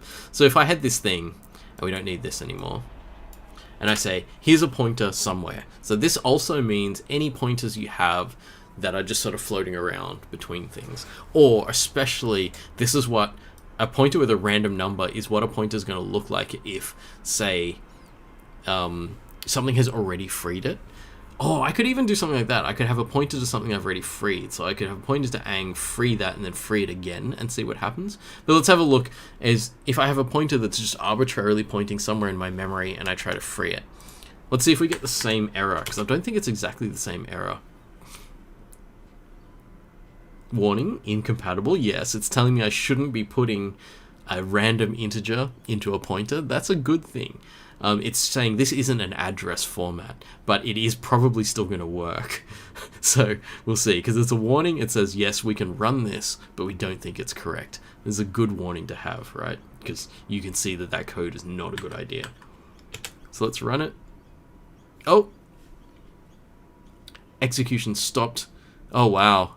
Execution terminated by signal 11.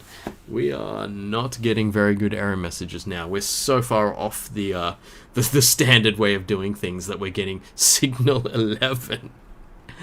You know, the funny thing about it is I've seen this one enough to know I actually do know what it is. So we're trying to access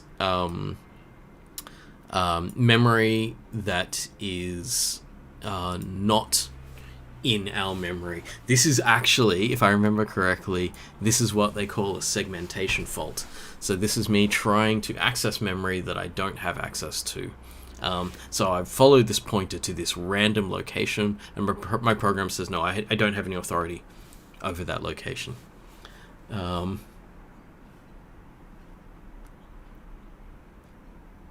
Shrey is saying, what if you wanted to run code, but DCC said execution stopped by signal 11? It's difficult, right? Because this is not a very clear error message to us, but what you've got to do is you've just got to find the line and then look around there and say, why was this line the reason why my program stopped? And if we look here, we can see quite clearly that this thing that we're trying to use in here is potentially very dangerous memory address. So I think, Shrey, is it correct? I'm just trying to figure off the top of my head that signal 11 is a seg fault, isn't it? So basically this is, if I want to, like, I'm glossing over the details here, but the idea is that you have the memory for your program. You have all the bits of memory in your program, and your pointers can only point at this space that's reserved for you. This pointer must be pointing somewhere outside of that space. And the computer said, as I'm compiling it, I'm trying to access memory outside of the segment, basically, of memory that I'm allowed to use. And so I'm pointing somewhere else, and so it says, no, you cannot do that. And then you end up with this signal 11. I wonder if this is the kind of thing where maybe in DCC we need to add a little thing here for when it says signal 11 to actually explain this. So you are trying to access memory outside this program's allowed memory or something like that. That could be handy. Yep, Shrey's saying the same thing I'm saying there, which is good. If we were saying two completely different things, then it would be like we were getting confused. But yeah, so basically, this memory, we're not allowed to access this memory because we don't even know what this is, right? And then we tried to free it, so that was a bad thing. Eric is saying, wait, if you did have permission, you could theoretically delete random memory. Let's try that one, because that's another interesting one. So let's look at memory we do have access to. So let's look at the address of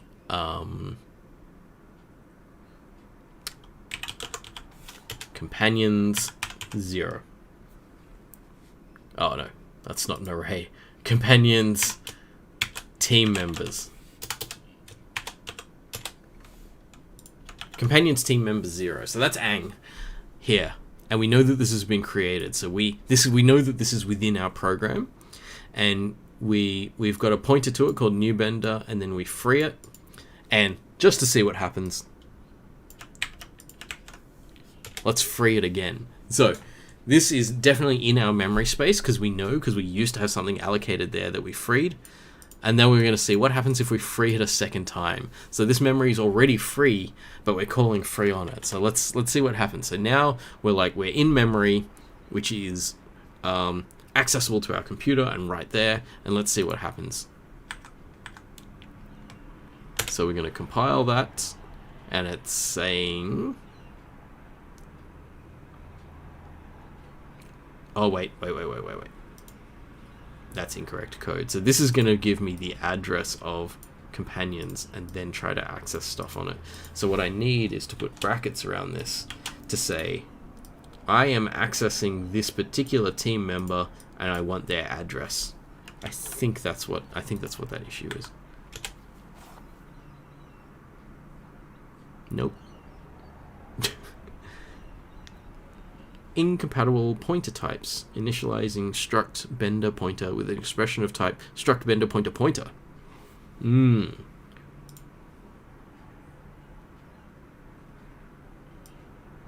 Right. Yeah, I totally don't need this and. Because the team members are already bender pointers. I wonder if people noticed that. Nope. So I accidentally made a pointer to a pointer there. I asked for the address of a pointer rather than just the pointer as the address of the bender. So now I have a pointer to a bender, which is a copy of the pointer to ang. And then I'm going to free it twice and see what happens to me. Right. Oh, another problem. Runtime error double free. Okay, so this one is now giving us more information than the other things. So, if there's memory and it's already been freed, and then we try to free it again, there's an issue there. So the program's like, you can't free this memory. This memory is free.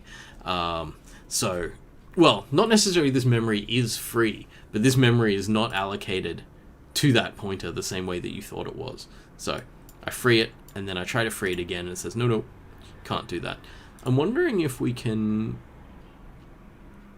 also... Oh, I did that a second ago with Sucker, where I was like, how about trying to free memory that wasn't allocated memory, which I think is...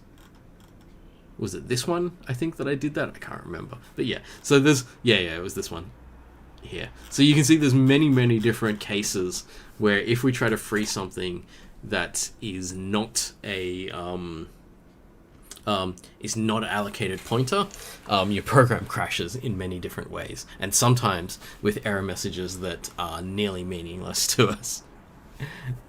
Okay, so I'm going to leave it there. We've seen a lot of different examples of weirdness in freeing things, and I'm going to leave the code with the actual good one, which does this proper process of freeing all the little bits that were attached, and then the big bit that governed all the little bits. Trying to make it as as clear as possible what I'm saying there. Yeah, and so that should so that code should be something that we can then just use as a demo, and people can come back and download again afterwards. All right, I'm going to wrap it up there. Thank you all, and a reminder again for anyone who's still here. Tomorrow is the second lecture this week rather than Friday, because Friday's a public holiday. I will be not at home. I'll be out somewhere having some fun, and I hope you will be also. Okay, see you later.